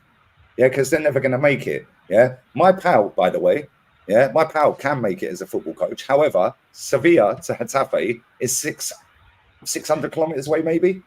Yeah, he's bought a gaff with his missus, and they've got happily loving life in Sevilla. Yeah, why would he go and manage? I'm not talking about the person as an individual. I'm talking about in that scenario. Don't make it a character analysis. It's simply when you said he's a loser, so that's a character analysis, isn't it? I don't know the whole person's backstory. I don't know what they're doing. I don't even know if you're telling the truth. All I know is if you sit here and you tell people you should quit what you're doing because you never won and you should give up, that's why people give up and do madness. No, let's relax. Okay, so what we're doing instead is on the flip side of that. People should genuinely be motivated to improve. People should genuinely be motivated to improve. Based on your way of thinking, if you're not good enough to be the best in a position, never even strive to be in it. That's fucked up. I'm sorry. Oh, that's 100% factually correct, by the way. Because if you can't be the best, then quit. And he didn't win the back-to-back doubles, so he quit. He dusted himself off, and when he gets his next coaching job, he would have learned from that, and he'll fucking hammer everybody. Yeah, and trust me, he will get a gig in La Liga at some point. Because guess what? I believe I'm the best YouTuber on the planet. I don't care if anyone disagrees or not. I know I'm the best. I know I'm the best. That's not factually correct. No, I never said it was factually correct, but I believe I'm the best. You can believe whatever you want, mate. Yeah, and I do. And I believe that the fact-based I think trophies. I think the next step we need is he hasn't answered my question, Hussam. If Arsenal win the Carabao Cup and finish third, would he sack the manager? Because he said third, he'd sack him. If he wins the Carabao Cup, would he sack him? No, I said trophyless. Yeah, so I'm asking you. So if he wins the Carabao Cup and finishes third, would you sack him? Honestly, bro, I don't feel like we need to go in circles and talk. No, answer the question. You said third and no trophy second, so third and League Cup. 1 second, Lee. If you can go back to what I said earlier, I already answered these questions. No, you didn't. I did. I answered Hussam. I said if we drop off and we go trophyless. I said if we drop off and we go trophyless, that's simple. Okay, so I'm asking you, if we drop off and go third, which is a regression in the league by your metric, but wins the Carabao Cup, would you still sack him? Based on your standards, you'd keep him and you'd say he improved. I'm not. No, don't try to spin it. I'm asking you. No. 1 second. Yeah, everything goes full circle. Everything goes full circle. Based on your standards, that's improvement. Based on my standards, that's not improvement. So if he wins the League Cup and finishes third, you still sack him? No, I wouldn't sack him because I don't want to sack him. Okay, so now trophies do matter. Thank you. My point. 1 second. You said, of course, that's what you said, right? That's your whole argument. 1 second. I never said trophies don't matter. I never said trophies. You guys, I'm gonna be so real. I need to go make some food and bounce. Same, bro. Big up, everybody. It's been good to catch up. Lee, shout out, my G. Big up. Oh, Egal. Bless up, my God. Any opportunity, this guy. You man, though, I do have to bounce. All of a sudden, trophies matter. You know what I mean? That's his fault. He chose to leave. You Actually, announced you had to go and Egal just click the exit button. You should have read the fucking super Yeah, chat. because he was getting Click schooled. the X button for Because he him. was getting schooled, bruv. He said FOURTY'd sack him without a trophy. Now all of a sudden, if he gets a Yeah, Carabao I Cup, can't he lie. didn't You sack got him. him with that one. So now all of a sudden, trophies matter then, innit? Yeah, this is what I'm saying. These man chat shit, bruv. Yeah, and you have to dissect their shit because they talk over me all the time. Yeah, and then they tell me that I'm talking over them. That's because you talk over me, so I have to be louder. Yeah, to get my point across. Fuck these. Fuck this, bruv. Yeah, trophies. Bless up Lewis always, man. Come on. My guy, bro. Yeah, big up, bro. Lewis. Listen, let me Sorry, just do guys. these I super chats. down for big up, everyone. Yeah, big up Bless to you. Big up to Jacob who says Egal is like Ty from AFTV talking rubbish. Listen, here's the thing. I'll say this about What about Egal. the He merch? ain't here to defend himself, but he doesn't talk rubbish. There is sense behind it. But I think the reason why Egal and Lee can't ever come to a genuine like agreement is because they're on two opposite ends of like the measuring stick, if you would like. The barometers that they use are different. And I know there's a factual based metric. No, there's a factual based metric, but me and Lee have had arguments about this before, and I don't think it's just trophy full stop. I think it depends on the so I'll give it just a quick, even though it's an extreme example. If Ipswich finish 10th in the league this season, then it's a good season for them, given the fact that they're Ipswich. I can't expect Okay, but then Ipswich. off the back of that, now they should be in a title race. Because now they've had the money. They should continue to improve, yeah. Or they should go and win a cup. They should try and win something. I accept that, but I can't say Ipswich finished 10th. Oh, they're crap and they've failed. I can't say that. Like I'm saying, for them, they it's have a good failed year. because they didn't win anything. Listen, fair enough. We're just agree to disagree. Big up to Javi who says, I'm an Arsenal fan, but I think Renato Vega is better than our new left back, is what the Javi says. Hey, fair enough, Javi, if you think that. I've never watched this Vega kid, but yeah, I don't trust Chelsea's scouting system. Big up the panel, Lee Gunner, aka Arsenal's Candyman. Say his name and he appears and he stands on business. Here's the thing, Sean. Love him or hate him, like him or not, Lee has the exact same logic. Just for everyone who never seen Lee before, Liverpool had a 10 out of 10 season because they won the Carabao Cup. Man United had a 10 out of 10 season because they won the FA Cup. City had a 10 out of 10 season because they won the Premier League. It's all about trophies, and that's it. Yep. And I've seen Arsenal finish 10th and factual do a cup based double. Never cared about 10th because we won 2 cups. Big up to Dynamo says, Egal, what will you say if in case Liverpool finish above Arsenal? Egal is not here to answer the question, but he said Liverpool are in the same state as Spurs, which I think is crazy, to be fair. I don't think we're in the same state. If Liverpool finish above Arsenal, that means Man City have won the title, and he said he'd sack him. Unless he wins a Carabao Cup and then they keep him because it's now all about trophies. His words. Just rewind a couple of minutes.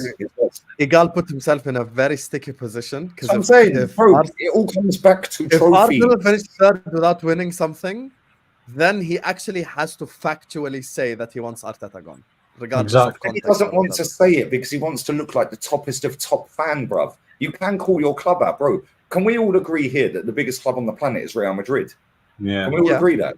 Yeah? Bro, they're fuming. They want Perez out. Papa Perez, they want him gone because he ain't signed a centre-back. They just fucking signed Mbappe after winning 3 trophies. They want him sacked.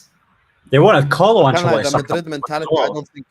So I'm saying he won 1 trophy the season before last. They wanted Ancelotti sacked. But I'm negative because I'm calling out no trophies for 4 years. A Premier League.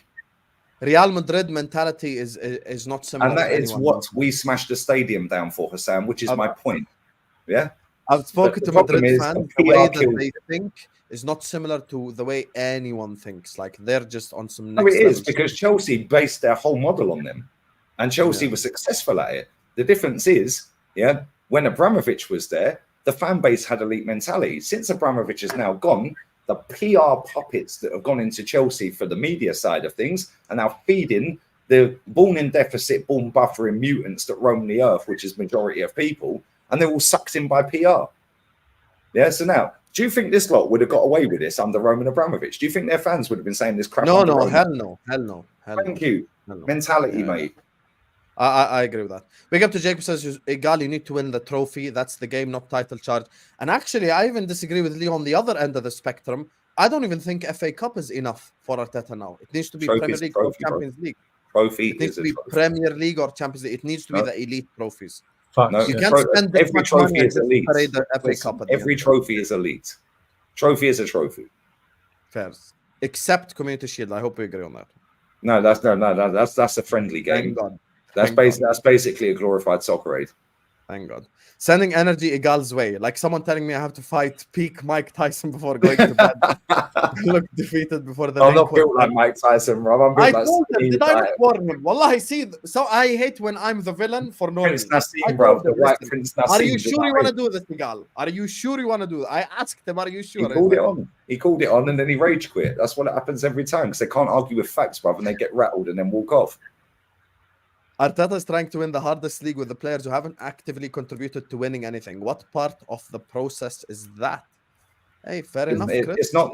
Yeah, but this is what it is, isn't it? Like, it's what it is, bro. It is what it is. While winning all the cups in the process. I need to get a drink. 1 second here. Yeah, big up. Big up to Highbury Ultra says Oba got binned because as the captain he was turning up late to training and the North London derby. Let's not rewrite history for agendas. Those are the facts. Is what Highbury Ultra says. Fair enough, Highbury Ultra. By the way, at the time I wanted to argue this, but Egal and Lee were arguing within each other. I don't think keeping Aubameyang is the right thing to do. I'll be honest with you. Bro has higher expectations for Maresca than he does for Calafiori coming into a more settled side. Hussam the fraudulence trying to replace Hamza. I didn't try to replace Hamza. Lee called out Egal in my chat. I sent him the link and they had the argument. I didn't replace Hamza. You fraud, Blaze. You Right, as for that, Aubameyang turns up late, yeah? Ian Wright turned up late every day. I'm not up late every day. The whole training one is a bit weird because like even N'Golo Kante was turning up late for Chelsea as well. So like and Kante is Kante in it. So but he drives a Mini to work. I was going to say school. He drives a Mini. He's so humble. Yeah, wait till the stories come out about midget. He was the most fine player at Chelsea, by the way. If you watched the interview with, I think it was Ruben Loftus-Cheek and Callum Hudson-Odoi, they were saying he was the most fine player, Kante. So yeah, he was always late. Look how much he's loved, though. But you don't really. But that's the thing, because of the PR on that player, bro. Exactly. Yeah, but because Aubameyang was the highest earner, yeah, and he turned up late, and he shouldn't have turned up late. Yeah, however, I turn up late for everything. So I kind of get it. But then when Ian Wright's turned up late and all these other players over the years, Tony Adams, Merce and all this lot turned up late, yeah, Arteta's a dictatorship. It's a cult, yeah, which is why we deliberately, by design, went for a youth project. Well, one of our project youth that's wearing the King's number, mate, Bergkamp's number, the greatest player ever to play for my football club, the greatest player to ever play in the Premier League's number, yeah, and now he's left. We've got Saka around. Oh, we ain't got Smith Rowe anymore. Courses at Fulham. Sorry, that's another song they got to change, isn't it? Same as Tierney at the back and Gabby in attack, isn't it? Yeah, that's why I don't get emotionally attached to all of these players, bro. But the only player that's still here at this football club, or the only person that's still here, as far as I'm aware, is David O'Leary. He's an ambassador for my football club. And he was one of the best centre backs I've ever seen in my life, and nobody mentions him. Big up to Papa Beard says, Egal, if you put it on writing, right, yeah. You talk so much shit about Chelsea and other clubs when you're now celebrating finishing second instead of fourth. That's what Papa Beard is saying, eh? Big up, Egal. Papa Beard's on point, bro. Yeah, this is what I'm saying. They've got higher standards for every other club apart from their own. We've already. She's back again. No, you're stalker, yeah? It's not a she, it's a he. We have confirmed this together, Lee, on your birthday stream. We heard the voice notes. She's sung to you this time on Snapchat. She's sung to you. And he has been blocked. You guys are mixing improvement and success together, is what Joe. There is no improvement without success. I don't know how many times I have to say this, brother. Yeah. Sheffield United finished 7th and got relegated the following season. Leicester won the league and finished 12th the following season. So on that metric alone of improvement, you'd say Leicester would be back in a title race the next season. You'd say that Sheffield United would kick on after their Europe campaign. Yeah, and before anyone says, oh, but they ain't got the money and the resources and the income, they get an equal share of the TV revenue. They're guaranteed over 100 mil every year. Yeah, look at when Burnley came up and look at when Sheffield United came up this year, or last year, sorry. Bro, Sheffield United sold 2 of their best players, 1 to Burnley. How much did Luton spend? Yeah, these men are only here for the money, bro. But what does Lee think of the COVID vaccine? Don't Look even- at you just don't even trying to get me get all started. the shit out. That's one thing, if I went back in time, I wouldn't have taken. Poch was more successful with Well, I Spurs was part of the than- wider weight club, mate, so I never did.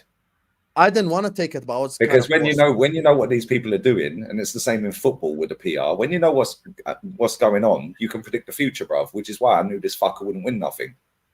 Yeah, because it's all about the PR. It's all about, oh, we're a family. Say hi to Declan. Get out of here, man. Yeah, now it's, oh yeah, aura. Oh, Calafiori aura. I've not seen a single clip of this guy doing the rounds for his defending. All I see is pictures of him flicking his hair, looking at me. Get out of here, man. Yeah, can he defend? Oh my dude. Like, can you two are of a certain age, yeah, in the chat? Can anyone name me in this chat an Italian defender that has directly left Syria and gone straight to the Prem and smashed it? Because I can't think of one, bro, and I'm an old man. Directly The from only Italian centre back I can think of, and he's not really smashed it, is Ogbonna, and that says everything, innit? Ogbonna and Emerson. Zappa Costa. And he's a fullback. Emerson's a fullback. Emerson. So that's about it. We're struggling, isn't it? Yeah, so this guy will be the exception to the rule if he does well. But guess what? He's now the most Italians don't really well. leave Italy like that to begin with. Exactly. I'm thinking about it Darmian now. at United as well. He went to. I'm thinking of all the great Italian yeah, centre backs. They never left Italy to begin with. That's the thing. That's what I'm saying, bro. But this lot are convinced themselves he's Maldini, and most 90% of this fan base online. have never Maldini seen stayed at Maldini. AC Milan his whole life. Nesta, I think, played for 2 other clubs. Costa Curta he wasn't even. To be fair, All of these names you're mentioning, bro. But this is what I'm saying, bro. Yeah, like these 90% of these fans online go off of Y Scout, which is the biggest con ever. Fair play to whoever set that account up. Yeah, because there's about 14 million people that pay 400 a year for that crap. Yeah, like just watch the games, lads. It's peak, bro. Big up to Yusuf, says Poch was more successful with Spurs than Arteta is with Arsenal. Arsenal won't be remembered for almost winning the Premier League in 5 years' time. Well, that's Fair factually incorrect. He never won anything at Spurs. I don't know. Inject Slot winning a major trophy before Arteta into my veins. I think if that happens, yeah, it's gonna be. Bro, you're the only club in Arteta's already won a Europe major that trophy. signed anyone, innit? Yeah, we haven't signed anyone. We haven't. Yeah, that's crazy. Only club that can. If you think City has the best squad and Pep is the best in the world, demanding Arsenal to beat City is kind of controversial. They are almost there, is what Vinicius Yeah, but said. Klopp managed to do it though, so it's not impossible. It's not controversial, is it? Because Xavi is not a better manager than Ancelotti, and Real Madrid had a better squad than Barcelona. Yeah, first season he done the Supercopa de España and won the league. Yeah, we've seen many instances of this. This is not the exception to the rule. Yeah, we've seen Diego Simeone go in 2011 or 12. Yeah, straight away won the title. In fact, he actually won it at Barcelona's ground, and that was a decent Barca back then. Yeah, and he won the and he beat Zidane to it, I believe. Yeah, he won a cup for the at Real Madrid's ground, the Copa del Rey. Yeah, at Real Madrid's ground. And that was the first time they beat Real Madrid at their ground for about 20 attempts. We've seen Leicester go from relegation favourites to win a title. Yeah, but there's so many instances of this. Yeah, this ain't the exception to the rule. Yeah, and let's be real with this. We have outspent, Real Madrid. We have outspent in the last 12 years. Arsenal have outspent Real Madrid.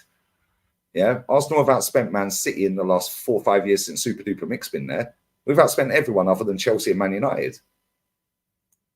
Yeah, like how did Liverpool do what they did under Klopp? Yeah, spending as little as they did. Why? Because they got an elite gaffer in there, bruv. Yeah, this rookie's supposed to get out of here, man. Lee spitting facts. I'm a class of 82. I get it. Back in the day, no one gave a damn about its progress or all this crap. My Inter won the league, and I still want the Italian Arteta and Inzaghi out. That's mad. Well, I'd take him in a heartbeat, mate. And they just give him a new deal. I take Inzaghi over Slot, to be fair, but I get where you're coming from, Bashar. I get where you're coming from. Specifically as an Inter fan as well, because you've seen your club go like back to back to back to back. You've seen the trebles, you've seen everything. So I understand that. Big up to Redline Terang says, yeah, Lee's saying some wild shit. Laughing my ass out. Big up to you, Redline. I'm saying factual shit, which is why he rage quit. Lee, you are kind of right. Real Madrid mentality. Let me ask you, do you think every team has the resources to sack managers all the time like Madrid? FFP is fucking many teams, by the way. Look at fucking Newcastle. Okay, well, Watford have sacked how many managers in the last 5 years, 10 years? How many managers has Crystal Palace had in that time? Watford, they've sacked like Watford had a manager every 6 months, like for about the last 5-6 years. Yeah, so yeah, the resources are different. However, that doesn't mean you can't get over the line. How did Wigan beat Man City in a cup final? How did Millwall get to a cup final against Man United? How did Birmingham beat Arsenal in a cup final? Yeah, we've seen so many instances of this over the time. How did Swansea win a cup final? Yeah, do you know what I'm saying? These ain't exceptions to the rule. Just because you've got the biggest budget and the best manager and the best squad, don't mean you're going to win. Look at the Galacticos, yeah? When Barca did the treble, yeah, they went out and they smashed their transfer record, Real Madrid. Yeah, they brought Kaká, world record fee. They brought Ronaldo, world record fee. They brought Xavi Alonso and they brought Benzema. And they didn't win anything for 3 years. Didn't win a league for 3 years after that. Then after that, here we are. Yeah, and then off of the back of that, Xavi comes in and they win 2 trophies against Ancelotti, who I consider one of the greats of all time. There's a case to say he is the greatest. Yeah, do you know what I'm saying? And they ain't got the money Real Madrid have got. They ain't got the squad Real Madrid got. He found a way. Yeah, what's Arteta doing? And not only that, let's have a look at Bayern Munich real quick. They lost their title to Xavi Alonso first season. Nearly did a baby treble invincible in his first season. What phase is he in? Up against the powerhouse that is Bayern. What have Bayern done since then? They've gone out and bought Elise, they've bought this player, they've bought that player. What have Arsenal done? What did Man United do when they lost the cup final and then Man City then completed the treble? What did Man United do? Yeah, what did they do in the transfer market? What did we do? What did Liverpool do? We all went, oh, fuck it, we can't compete with Pep. When Pep leaves, 115, get out of here, man. Yeah, at the end of the day, we have wasted, all of our clubs have wasted a shit ton of money on crap. The difference is our clubs are not respected in ball level. Yeah, their club is Man City, so are Real Madrid, which is why they get most of their players over the line. Yeah, Lenny Yoro has gone to Man U. Why? Because Madrid said, bollocks, we ain't paying more than 25 mil. Come next season for free, like Mbappe did. He said no. He went to Man U. Yeah, Mbappe said, yeah, I'll just play this lot along, and he's gone for nothing. Yeah, what have we done? What have our 3 clubs done to stop Man City winning the title this season? Your club has signed nobody. Your club signed 2 players, one of which is injured. Yeah, and one of which has never played. Well, both of them have never played here before. And we've signed a goalkeeper that's never going to get a first team game, and a centre back that's a left back, when no Italian defender has ever slapped it in this league. We should be making the most signings as well after finishing 8th. Finish 8th, and we've only signed 2 players. So fact. This is why Man City sweep it up again next season. First, big up to Robert, who says Egal, stinker and hooked is what he says. Biblical stinker and hooked. Fair. Bro, them tweets are hilarious, you know. Fair enough, fair enough. Big up to Mookie, says, can we play some bingo? I'm waiting forever. Hey, Mookie scheduled the bingo stream after me, but I'm still gonna redirect to him and we're still gonna go do some bingo. Don't worry about it, guys. Don't go anywhere. Don't go anywhere. Big up to Redline Tarango, says, yep, Palace fans saying a Glasner out, finishing 6th is what Redline Tarango says. Fair enough. Big up to you, Sops Rubberman, says, the difference between success and progress. We have progress, but not have been successful. Only one winner.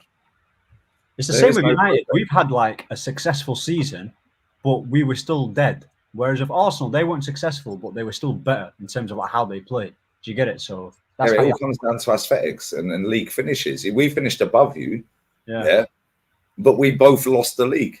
Yeah, you ended up nicking the cup. Fair play to you. Yeah, but your manager managed to beat Pep.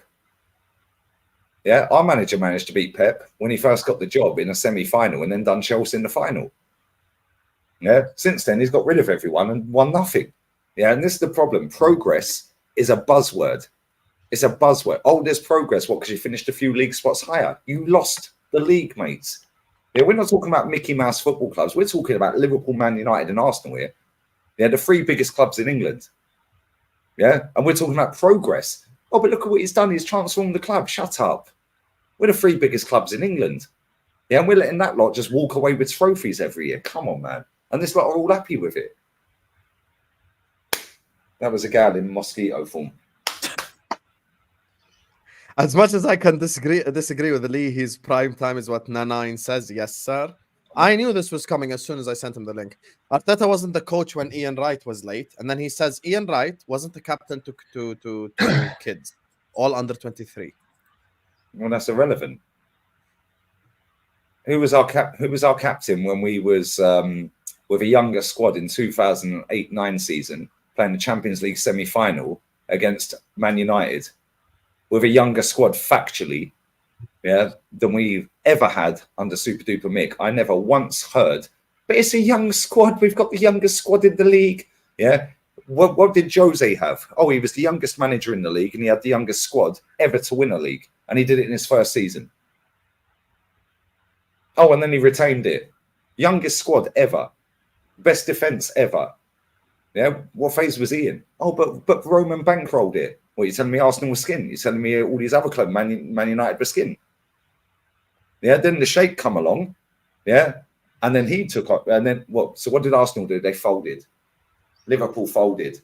But then Man United said, nah, bollocks. Fergie went, bollocks, I'm going to win it again. And he went and won it again with one of the worst squads I've ever seen in my life. By nicking our best player, by the way, Van Persie. Yeah, Van Persie. What did Fergie say? Oh, no, I can't compete with the oil money. I can't compete with the Sheikh. Can't compete with them two clubs. He said, no, fuck that. Bro, I grew up on the Fergie Wenger thing, yeah, and the George Graham thing before that. Not once did I ever hear we can't compete until Fergie leaves. Yeah, this is all crap. Yeah, peddled by social media and mainstream media. Yeah, it's bollocks. Andy, the same guy's asking, are they going to give Calamari a chance? I'm assuming he means Calafiori, of course. Calamari, no. Calamari, cauliflower. Bro, well, he better be better than Kieran Tierney. He better be, well, he's definitely better than Zinchenko because he's dead. He better be better than Kieran Tierney.